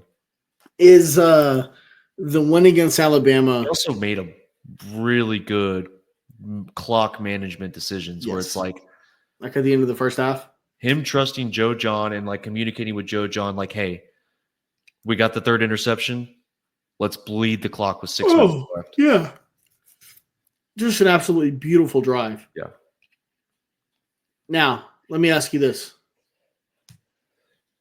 2 years from now, when we're rich and famous from this podcast, are we going to look back? Are we going to look back at this game, this OU Alabama game, and think that was an awesome moment for what the Brent Venables era was? Or are we going to think that was them turning a corner? I guess we're going to have to find out. I don't want to get ahead of myself. I know. I hope it's the latter, obviously, for obvious reasons. But this could be a defining moment for the Brent Venables era. Are we going to look back on this season and this defense and think this is why Brent Venables is a guru and Oklahoma's defense is what it is now? Or are we going to look back and say, man, it was awesome that Danny Stutzman and Billy Bowman came back? You know what I mean by that? Either this is what it's going to be going forward, or this is a waste. We just got really lucky with those two players. I think we're going to have to find out. I've been on cloud nine ever since Saturday, dude. Saturday. Well, I'll tell you what, that should change a lot of people's opinion on Brent Venables. 100%. It already has. He's got he's got a win against the top 3 Texas team last year. 2 top 10 wins. 2 top 10 wins.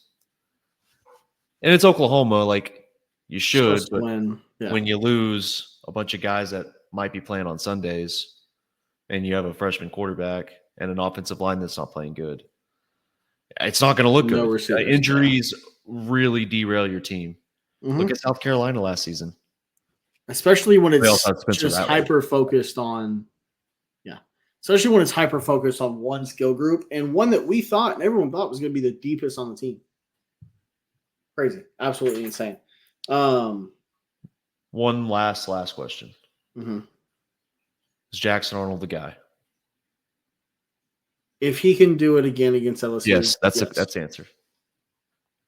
I know it when I see it. I said that earlier in the year. Yeah. If he can do it again against LSU, he's gained his confidence. I hope that this is the story turning point for Jackson Arnold where, Prince inherits the throne, highly touted 5-star quarterback, has all of his confidence shot during the Alamo Bowl, and then everything just turns upside down for him. Looks like he's not going to be the guy, and then has an absolute redemption arc. I agree. God, I hope so. God damn it. That was awesome. One last question. Okay. How fucking awesome is it to have Xavier Robinson? He's so awesome. Yeah. He is amazing. You got anything else on this game? I mean, yeah, I could go on for hours, but we need to move on. Got LSU up next, Death Valley. I'm so stoked. I cannot wait. Do we have a chance to beat them?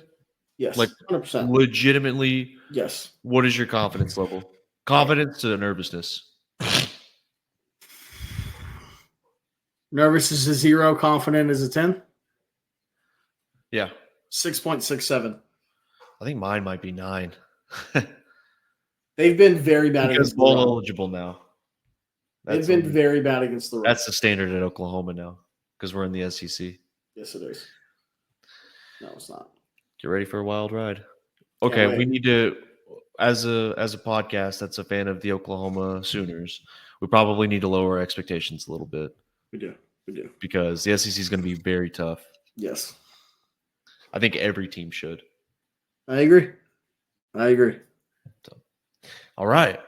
That was it for college football. We'll talk some more about it next time we record. Playoff picture is going to be awesome. So Can't wait. that's basically going to be the mantra of our podcast the rest of the way. Bowl games, Army-Navy game, what the playoff picture is going to look like, who should be in, who should be out, coaching, recruiting.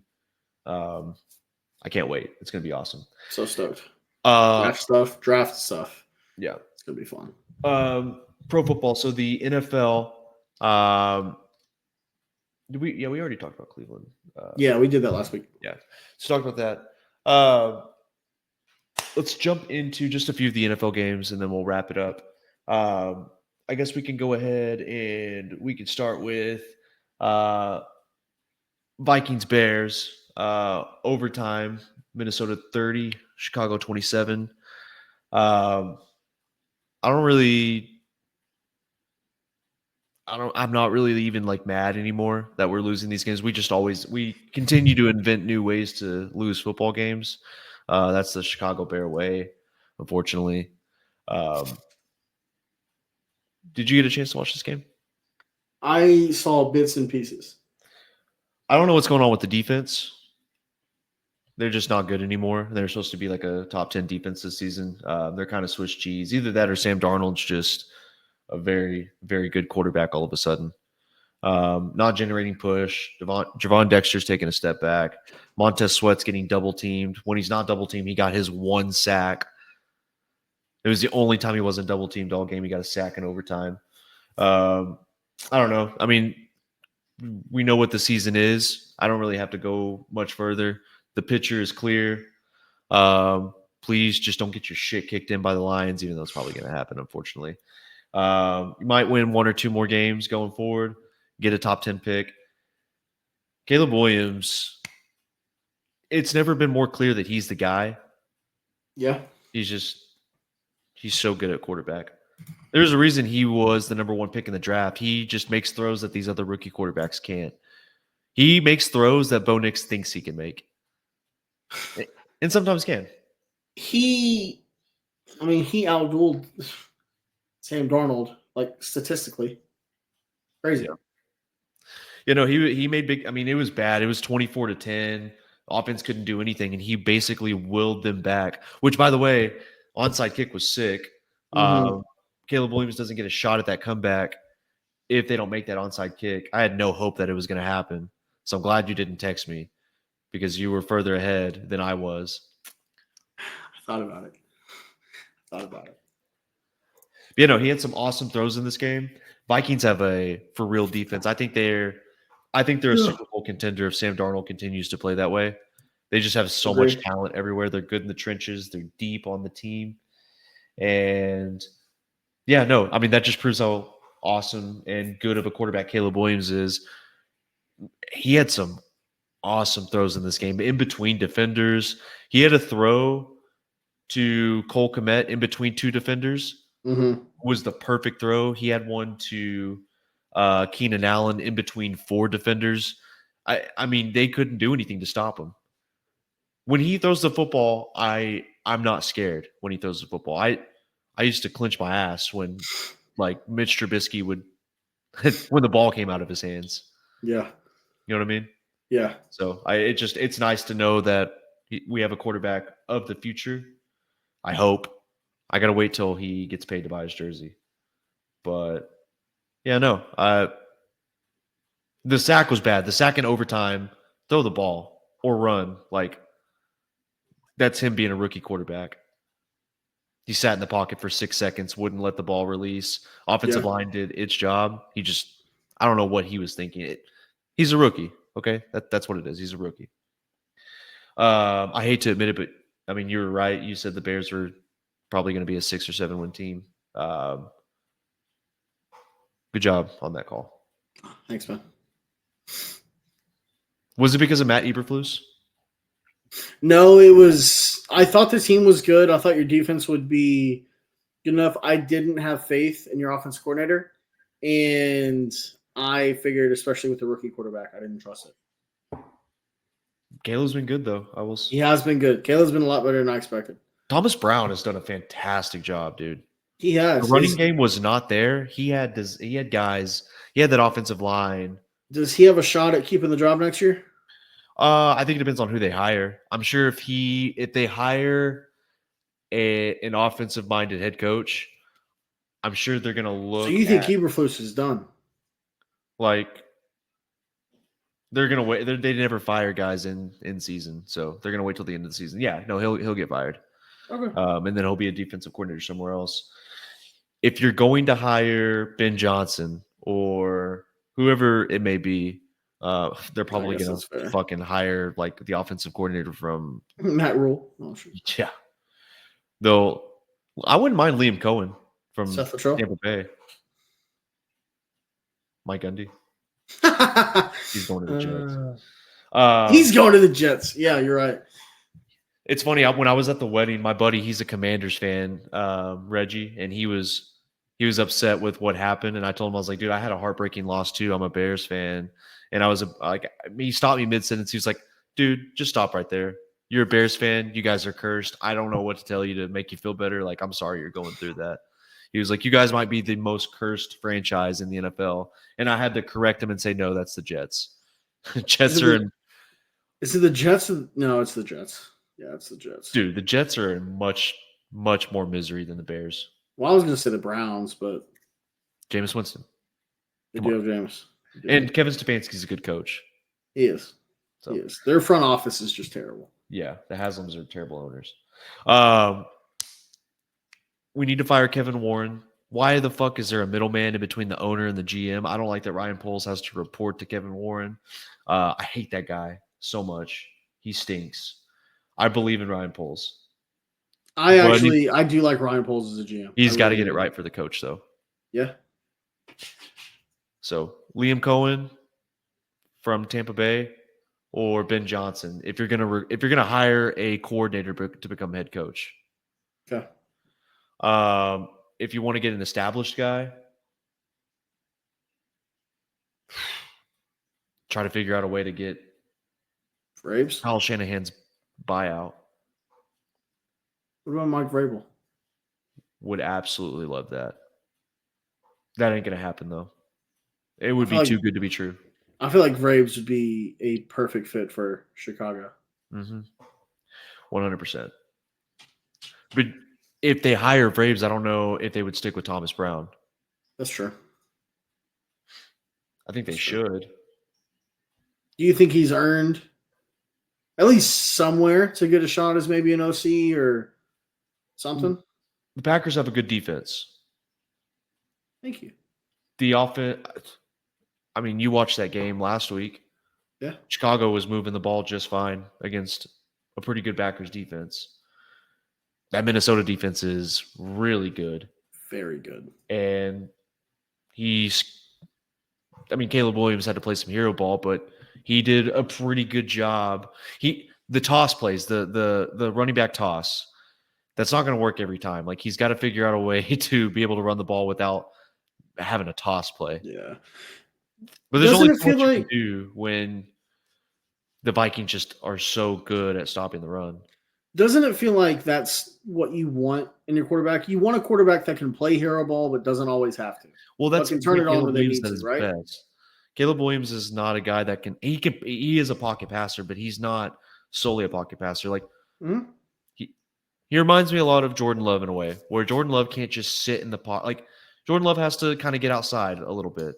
At times, like, he has to scramble to the right or, But Jordan Love is just more of a pocket passer than Caleb Williams. You know how Williams anxious has to play outside. Yeah, you know how anxious Jordan's little bounce in the pocket makes me? When I see him just sit back there and bounce, like I love it because it's kind of his thing, and he lets it rip. But it's just I'm so not used to it. Yeah, it's kind of it's unorthodox. Yeah, it is unorthodox. It's a little weird. But he's not Jared Goff. He's not Tom Brady, a guy that can just sit in the pocket. I agree. He needs to play a little hero ball. That's a part of his game, and I'm glad that Thomas Brown is letting him do that. And I don't know. We'll see how the rest of the season goes. If they're averaging 20 to 30 points a game under Thomas Brown, maybe you're missing like a big time center. Mm-hmm. Got to replace the right guard. I like Pryor, I do, but you need a legitimate right guard, and maybe you can get Ratledge from Georgia in the second round. He looks like he's going to be a good guard. Yeah. But yeah, you're just missing, a couple pieces on the offensive line, build the trenches.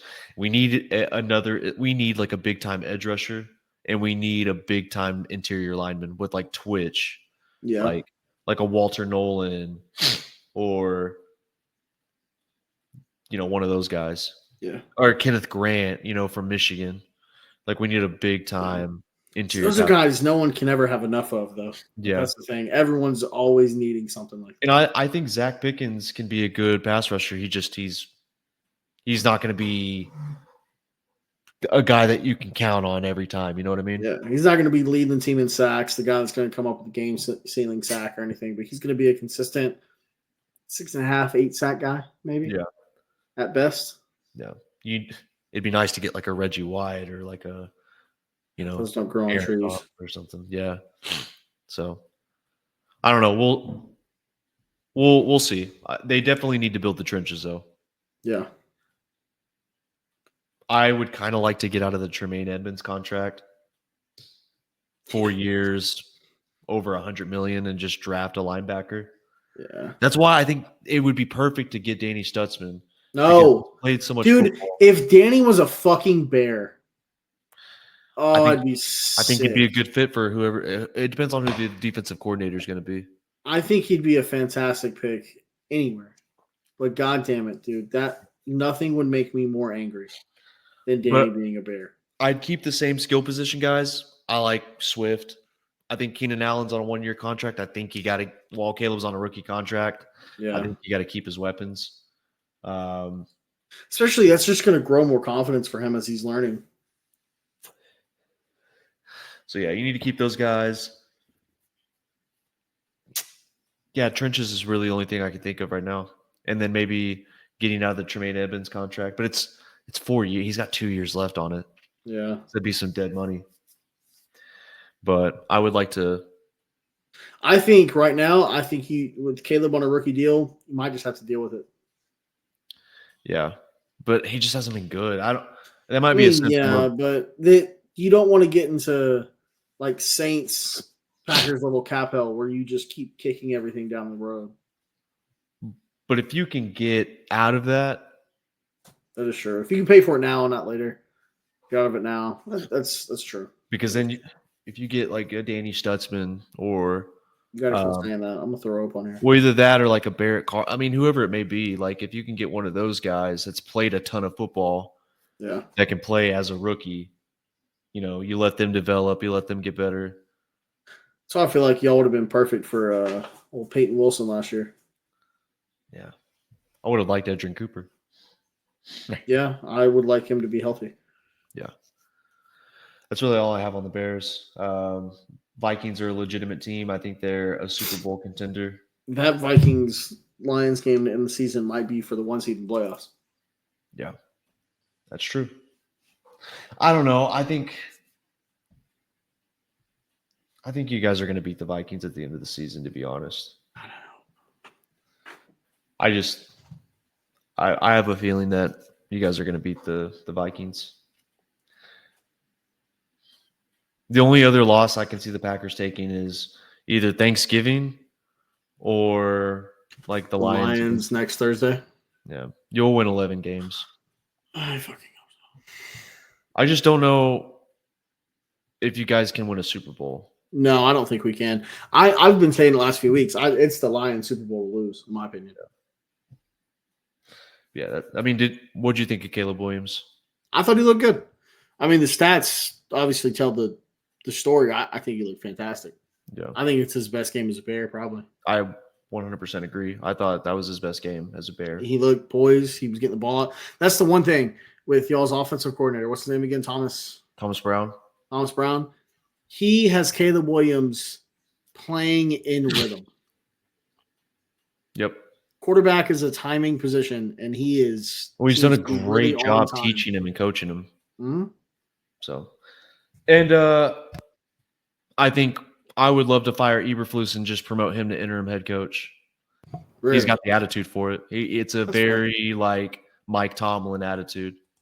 When you hear him at the podium, fucking Eberflus just, well, you got to look at the positives. You got to look at the positives and the takeaways. With Thomas Brown, it's, there's no attaboys in this game. You play to win and we didn't win. So, we got to get better as a team. And players have to be better and I got to be better. Like, it's just he has a Mike Tomlin attitude and I really like that. And I had no faith in him because he was a play caller for Carolina last year when he took over as interim OC, and it didn't look good. But it turns out he didn't have Caleb Williams in this offense. So he didn't have the new and reborn Bryce Young either. Yeah, which we can talk about that game real quick.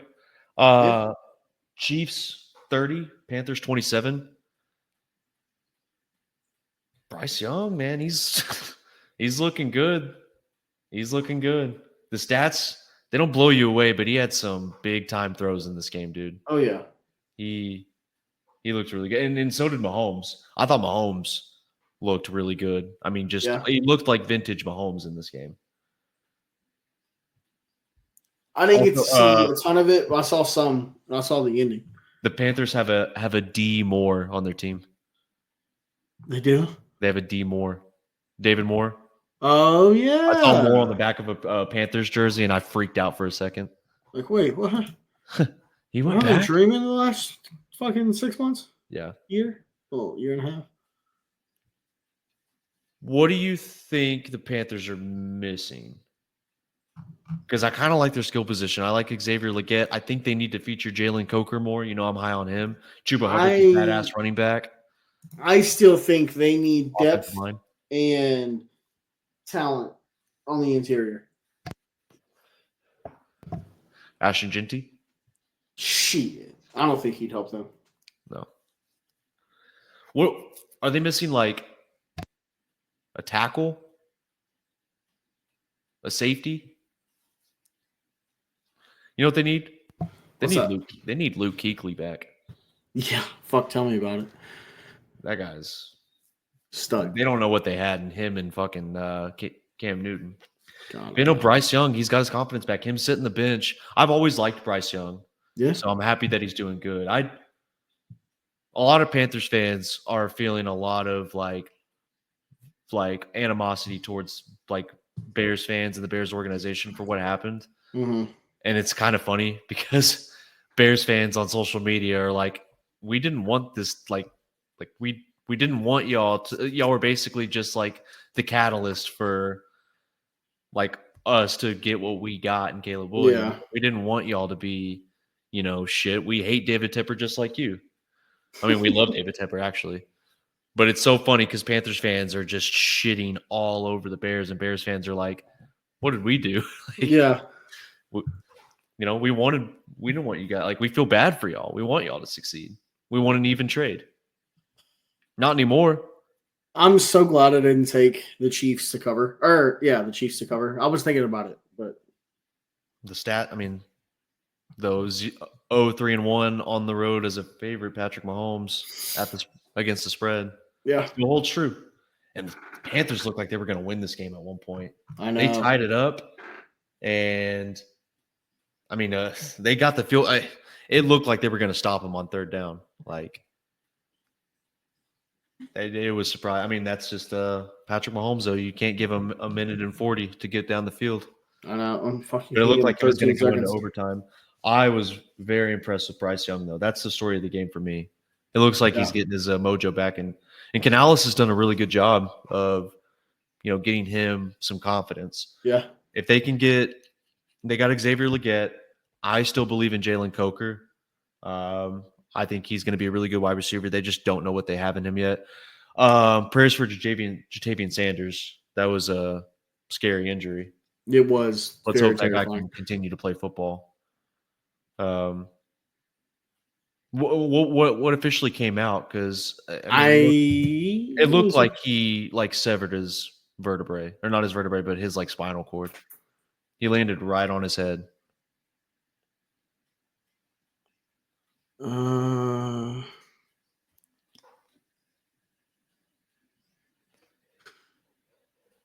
Per Dave Canales, Jatavion Sanders avoids serious injury. It is a neck injury, though they are working through the evaluation. Yeah, it's never good when your head, when you land right on your head and it presses your neck. But he's going to be a very good tight end for them if he continue to play football. Are they missing like one more like wide receiver 3? Because Xavier Leggette's probably your number 1. Yeah, I still believe in Jalen Coker. I'm never going to stray off of that guy. I think they have enough talent to be serviceable. They're literally missing the trenches, in my opinion. Yeah. Okay, I agree with you on that. I think that's their biggest problem. And I think if they can shore up the trenches, I think they'll be just fine. Let's look at Tankathon. Let's see who they're going to draft before we go into the Commanders Cowboys. Well, God, that was insane. Not NBA. What the fuck? NFL. The Panthers would take Mason Graham. From Michigan? Yeah. There you go. That'd be nasty. And then they don't have a second round pick because that's the Bears. Although they do. They traded with the they would take the guy from Texas A&M, the other edge rusher,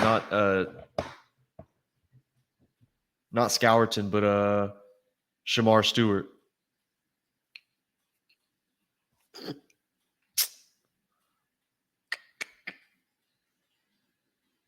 He's talking to his fiance. She's pissed.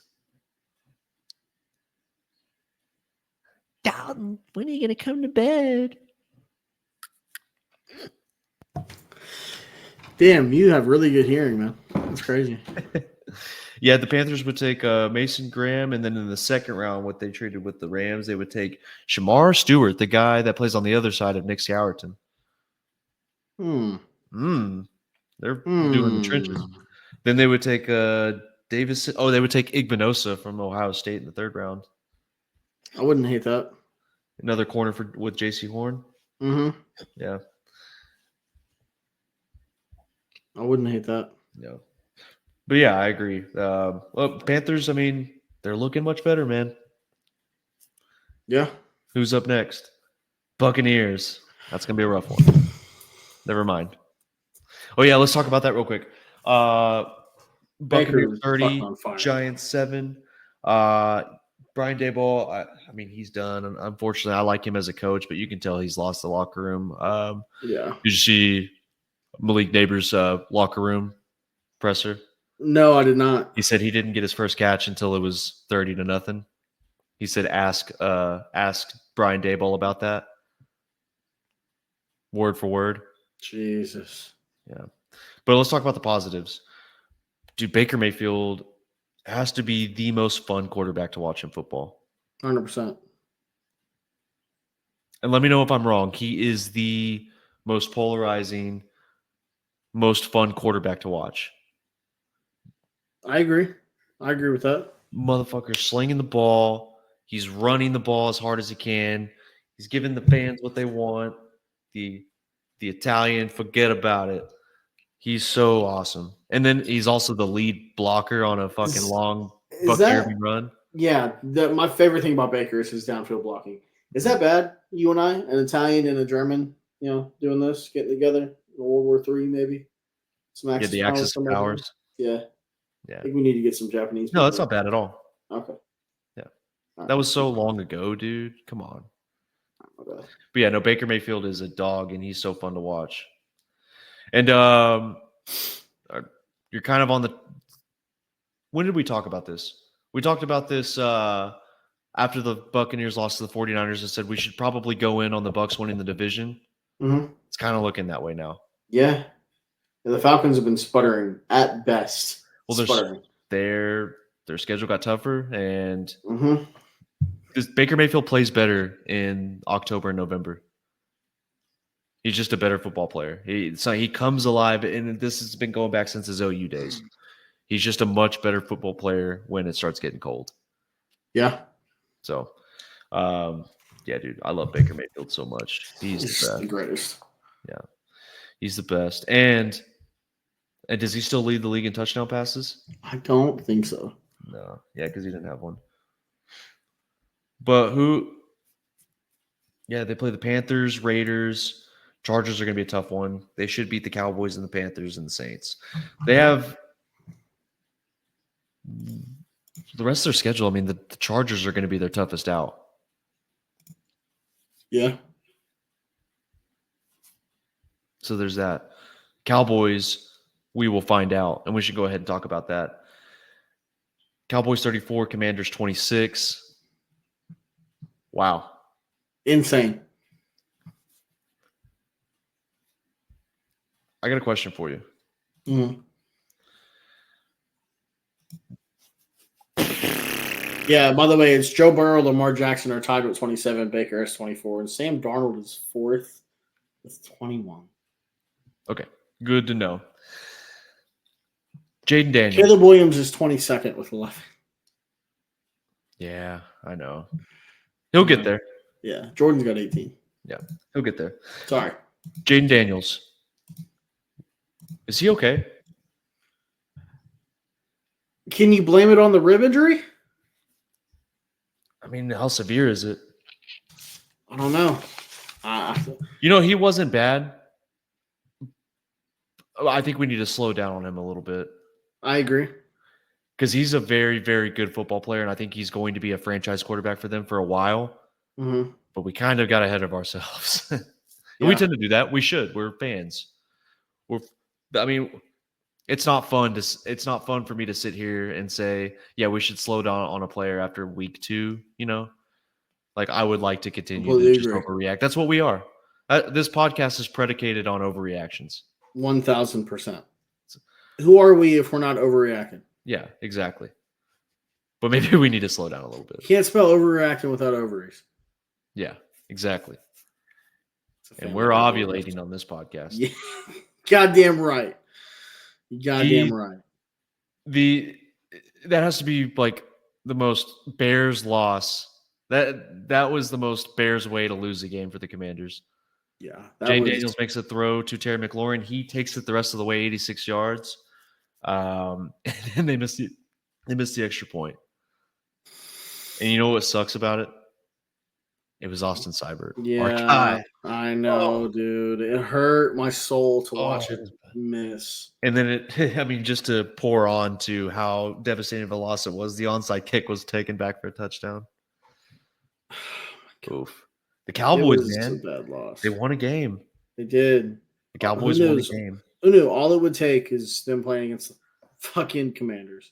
Well, and the Commanders, I didn't think they were a bad team either, but they are starting to sputter, and this kind of happens in November with Cliff Kingsbury teams. Yep. You've been on it all fucking season with that, by the way. Texas Tech, Arizona. Even Texas A&M when he was there before as the OC under Kevin Sumlin. Really? Yeah. I thought they were pretty good that freshman year, Johnny Manziel in November. No, they were great, but I mean, when it wasn't Johnny Manziel. Well, no, he left in 2013 to become the head coach of Texas Tech. Oh, did he? Yeah. Because Baker Mayfield's true freshman year, he was a walk-on. He beat out Davis Webb for second string. Yeah, but that second year under Johnny, it fell apart.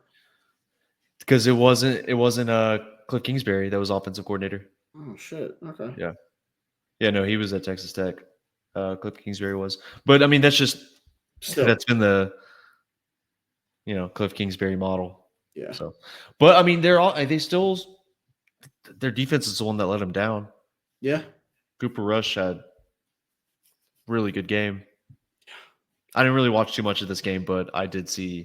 I got home for the witching hour. I was out fucking grocery shopping and shit. What a crazy witching hour, by the way. It was amazing. Absolutely insane. Almost never misses. Usually never misses. What do we think Commanders going forward? We still thinking Yoffs for them? Not so sure now? Yeah. Maybe it's kind of spiraling out of control. You know what? Nobody expected them to have 7 wins this season, so No, yeah. I think they've they're already already hit their over, haven't they? yeah. No, they're just missing a few pieces. Now they know what they're missing, and they're going to take care of it in the draft. So, The hope is they'll take care of it. are you worried about the Dolphins on Thanksgiving? I am Nervousness, 0. nervous. Confidence, 10. Give me a good 4.5. Okay. Yeah, because that I did not expect it to be that ugly. The Dolphins are rolling right now. Yeah. The Texans are broken. Yeah. Texans are broken. Is Bo Nix the rookie of the year Huh? on offense? What? Is Bo Nix your offensive rookie of the year? I think it should be Caleb Williams because of having to deal with the Bears and Shane Waldron. At that rate, if that's your criteria, he should be MVP. The fact that he was scoring as many points as he was with Shane Waldron at the beginning of the season. If that's your criteria, Jackson Arnold's your Heisman Trophy winner. I don't know. Well, no, Jackson hasn't been all that great, but No. we'll see. I like Caleb Williams to win Offensive Rookie of the Year. You putting money on it? We'll see next week. If they score 30 points against the Lions and that defense, and they keep it a tight game. Did you see Bo Nix and the crazy eyes? Yeah. But you know, the Texans are broken. CJ Stroud, I don't know what's going on with him, man. He pulled a Dan Orlovsky.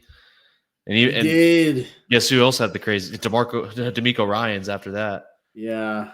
I don't know what's going on with him. He'll be fine, I think. I assume. But their Texans are broken. They have the yips. They do. So let's do they hire Matt Nagy? Is that what happened? So do they secretly hire Matt Nagy? They got a case of the Nagys? I don't know. It's not like Bobby Slowick is calling a bad game. Like, if you go and watch their all-22, like, guys are getting open on some plays. Yeah. I think it's their offensive line. I think CJ Stroud doesn't trust his offensive line. That's fair. It's a very fair statement. When you have an offensive line that you don't trust, it's not going to go well for you. Correct. Yeah. No, correct. So Caleb Williams is playing awesome because his offensive line is playing much better. Jackson Arnold had the game that he had against Bama because he trusted his offensive line. He's better decision making. Like, an offensive line goes a long way. It's the second most valuable group in football. Completely agree. Let's talk about your game. Packers 38, 49ers 10. I mean, you beat the 49ers. I'm happy for you. You didn't just beat them, you throttled them. We did throttle them. But it was Brandon Allen. It was Brandon Allen. And a beat-up 49ers team. And the regular season. It was everything the Packers thrive on. Backup quarterbacks in the regular season. Being the 49ers. Josh Jacobs is amazing. And I was about to bring that up. You said that guy needs at least 20 carries a game, and yeah. What do you feel? Which, of course, helps when your offensive line is opening things up for him. Yeah, the Packers' offensive line has been one of the better units in the league as of recently. Top 10, for sure. I wouldn't put them at 10. I'd say maybe they're like the 6th or 5th best group. Top 8, maybe? No, they're better than top 8. So? They're playing better than top 8.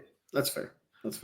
I'd say they got some health issues, though. Josh Myers has been playing, but he has not been 100%. I'd say as an overall, like for how of the offensive lines through 11 weeks. I'm trying to think. Obviously the Lions are the best unit. Mm-hmm. The Chargers have been a pretty good unit. Yeah. The Broncos unit's been playing pretty well. The Ravens, Chicago, the past 2 weeks has been really good. the Ravens have been better lately. Yeah. They've been running the ball really well lately. Chicago might have a top 10 offensive line just from the past 2 weeks. Yeah, they've been good.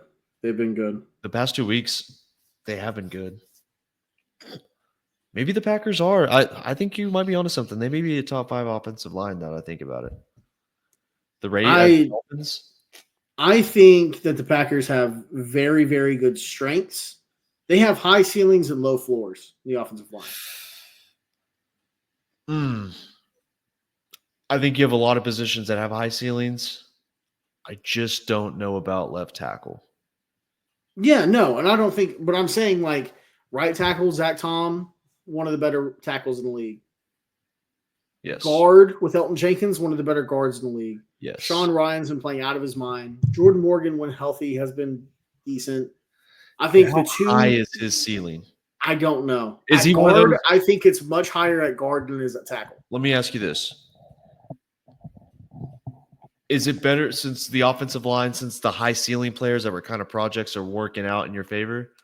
Is it better to have Jordan Morgan, who has a high floor, maybe not as high of a ceiling, but has an extremely high floor? Like, is it better to have that kind of player that you can trust and rely on?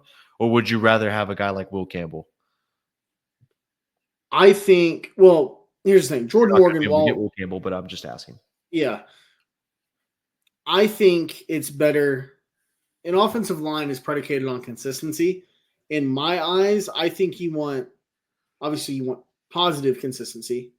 But if you have 5 guys that work well together, have low floors with maybe one or two peak guys in there,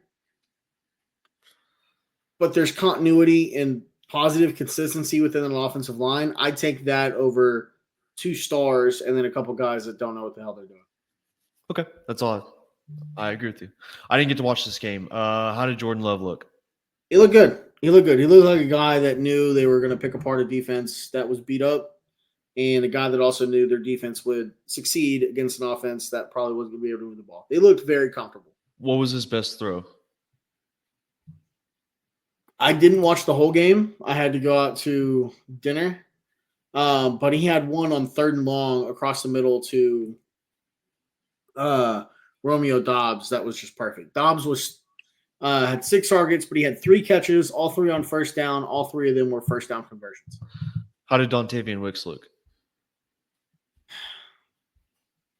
1 catch, 25 yards. I mean, I didn't see it. Damn.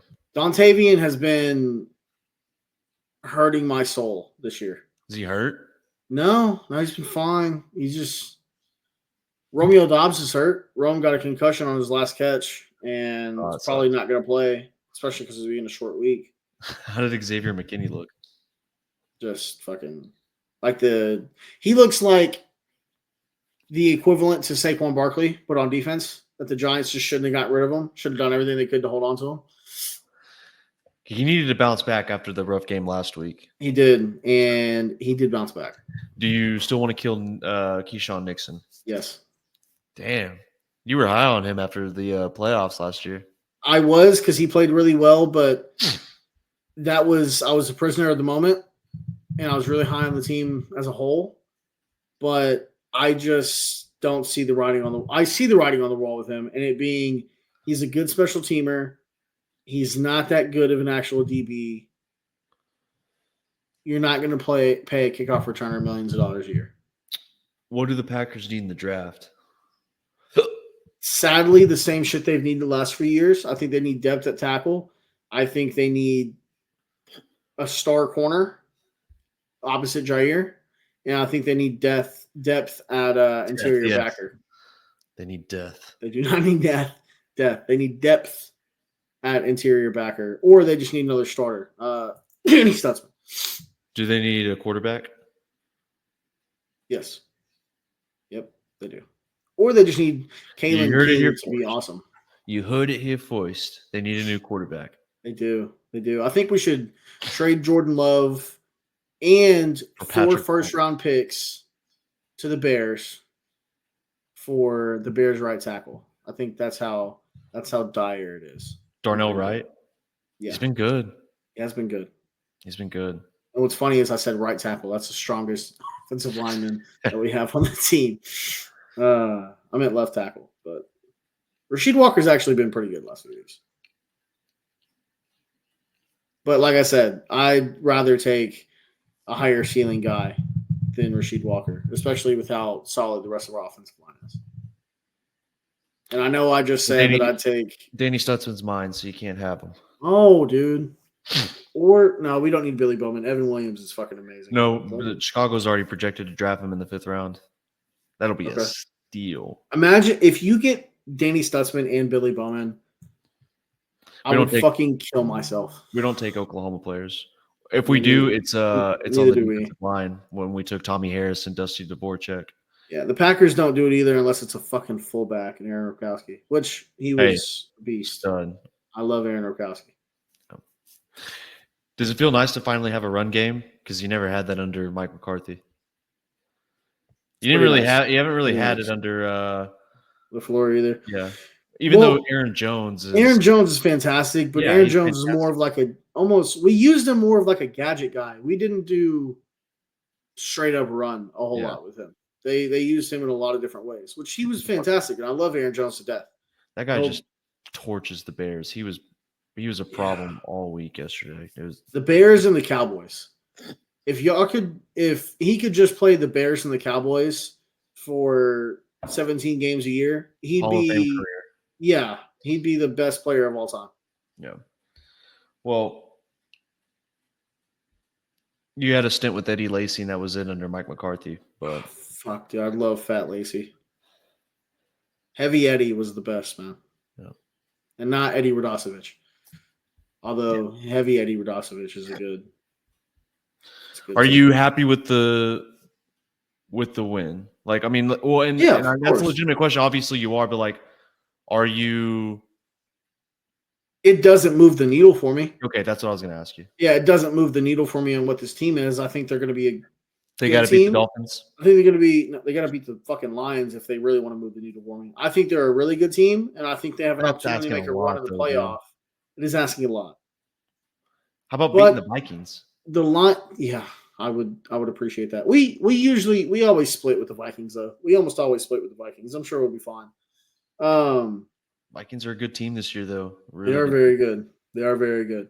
But like I said, to move the needle for me, they would have to beat the Lions because I think the Packers stack up and can beat anybody in the league. I don't know necessarily if we get a rematch with the Eagles how well that goes because the Eagles are hot right now. But I think that the defense is for real. Nothing has changed for me on Green Bay, though. I think they're a very solid team. They're going to make the playoffs, get an opportunity to make a run. But just like everybody else in the NFC and probably in the AFC too, if you want to win it all, you got to go through Detroit. Which is fucking ridiculous. As long as you don't have to rely on a challenge where there's a boundary cam involved, which we didn't talk about that. Did you see that weird quirk in the Bears? I did. That was very odd. Yeah. Well, those of you that don't know, there was a weird moment in the game where Jordan Addison caught a pass, and Coach Eberflus challenged it, which, yes, of course, he lost. He's in a lifetime in fucking challenges. That guy will never. I feel like Brent Venables also have been pretty bad at challenges as well. I don't know. Defensive coaches and challenges just usually doesn't work unless it's like Belichick or Vrabel. Belichick's just a fucking genius. Yeah, that guy knows the rules like the back of his dick. He reads the NFL rule book the way that Eminem would get up and read the dictionary. Yeah. They challenged it because they felt that Addison had stepped out of bounds, and it looked like he did. And they couldn't use conclusive video evidence for the boundary cam because not every NFL stadium has a boundary cam. So there wasn't enough evidence to overturn him being out of bounds. They ruled it a competitive advantage, right? Which is absolute bullshit that's a rule. Yeah. Which he probably didn't step out of bounds. I mean, no. I don't know. I couldn't tell. As an honest fan, it looked like I wasn't mad either way.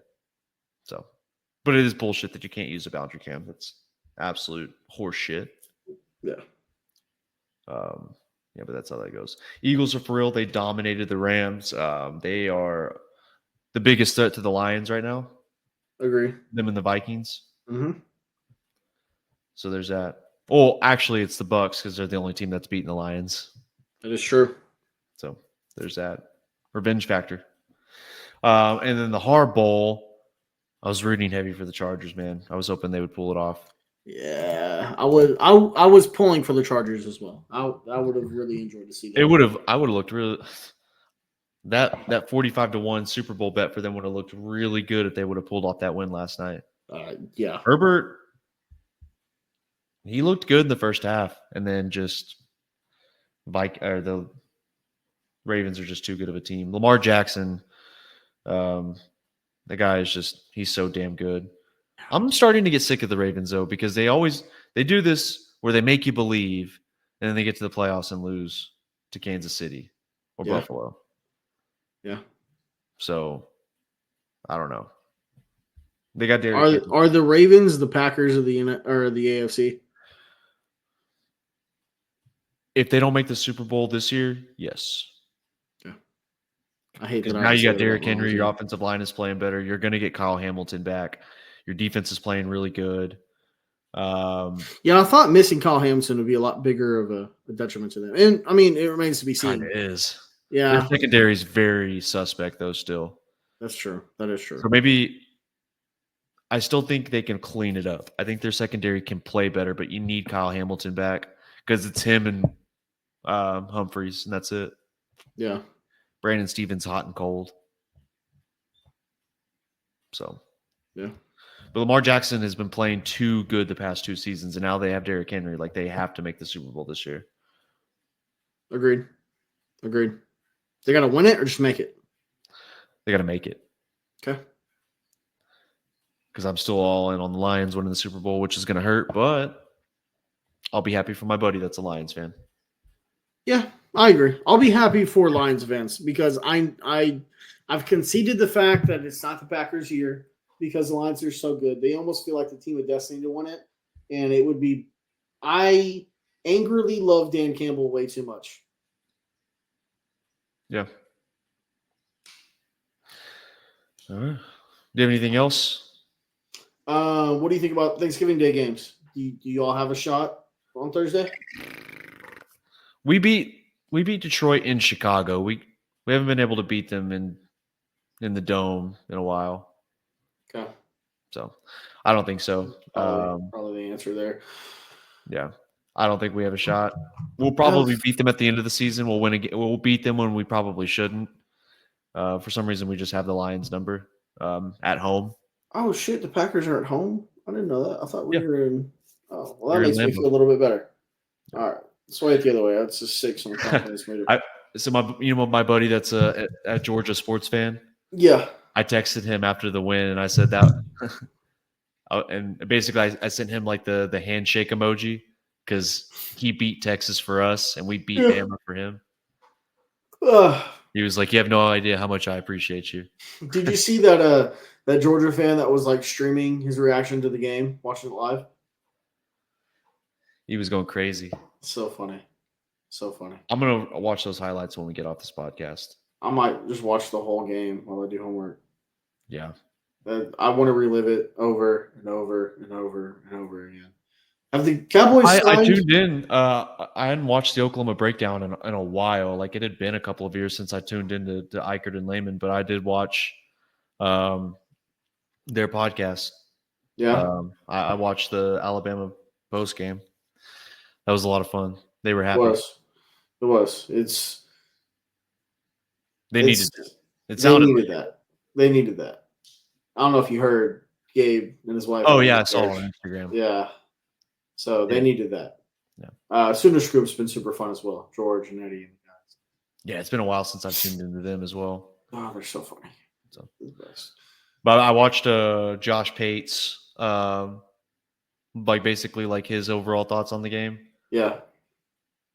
It was mainly just like him shitting on Bama. Yeah, that's pretty much what it's been. I've fallen off the train. I haven't really watched him a whole lot the last couple of years. He's kind of not my speed anymore, but still a cool guy. Yeah, no, Makes he's a lot of good points. good for the sport. Yeah. Has Dallas signed Daniel Jones yet? Stay tuned. We'll see. They should. We'll see. They absolutely need to. I've got my eye on it. Me too. I agree. I can't wait. It'll be so funny. Yeah. Oh, anything else? Anything else you want to get into? No, man, that was just an awesome Saturday. It was.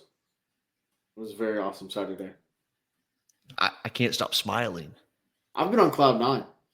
This is the happiest I've been in a while.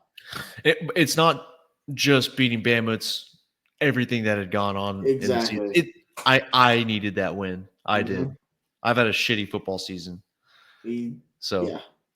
Overall positive weekend. Caleb Williams was awesome. He gave the Bears a chance to win against a good Vikings team. The Bears are just the Bears with Matt Eberflus. It is what it is. But Caleb Williams looked awesome. DJ Moore's happy again. The offense is rolling. Oklahoma cooked a good Bama team. I still think they're not as good as they once were, but they're still They would have won a playoff game. Depending on who they played, yeah. Yeah, depending on who they played. It would have been fun to see like Bama at Penn State, though. Who do you think they would have beaten Penn State? Yeah, 100%. They probably would have gotten throttled by Notre Dame because of that defense, so right? Notre Dame is quietly one of the best teams in college football right now. We forgot to talk about that. Notre Dame does not support America. They put our boys in a POW camp, man. Mm-hmm. What a bunch of unpatriotic. I mean, of course, the Fighting Irish. Worse than Pearl Harbor? No. No, I don't think so. I think LSU was worse last season. LSU Navy throttled Army, or was it Navy? I don't remember. It was like 66-0. That's why you should hate Brian Kelly. They're fucking up our boys, man. Yeah. Yeah, no, what Brian Kelly did to the troops last season, he's a piece of shit scumbag. Even Lincoln Riley kept it a close game against the troops. Stinking Lincoln. Yeah, even he supports America. But yeah. Not good brisket. I don't have anything else, but that was so much fun. I hope we can enjoy that again. Do you want to wait on our news? Or do you want to drop a little nugget for the person that gets this far? Well, let's go ahead and conclude this episode of the PigSkin Podcast. We're going to have another episode. Oh, Thanksgiving's coming up. Mm-hmm. We don't know if we're going to be able to record previews. Mm-hmm. But if we do get to it, we will drop an episode, a surprise episode. If not, tune in. We'll either drop an episode on Wednesday when we record on Tuesday, or we'll record on Monday and drop it on Tuesday, whichever. We'll just stay tuned. But announcement, we do have a name that we have picked out to rename and rebrand the podcast. So we will no longer be the PigSkin Podcast going forward. Mm-hmm. Stay tuned to the next episode when we drop the name of the podcast. Well, you heard him there. We're going to go ahead and we're going to wait. We're going to hold on to it, keep it in our back pocket like a timeout that we're going to save for after the 2-minute warning. But as always, this has been the PigSkin Podcast. Please like, comment, subscribe, and share. Enjoy your Thanksgiving. Enjoy some Thanksgiving football. And let's just hope to God OU beats the piss out of LSU. So with that, like I said, we'll be back possibly this week or maybe next week. Stay tuned.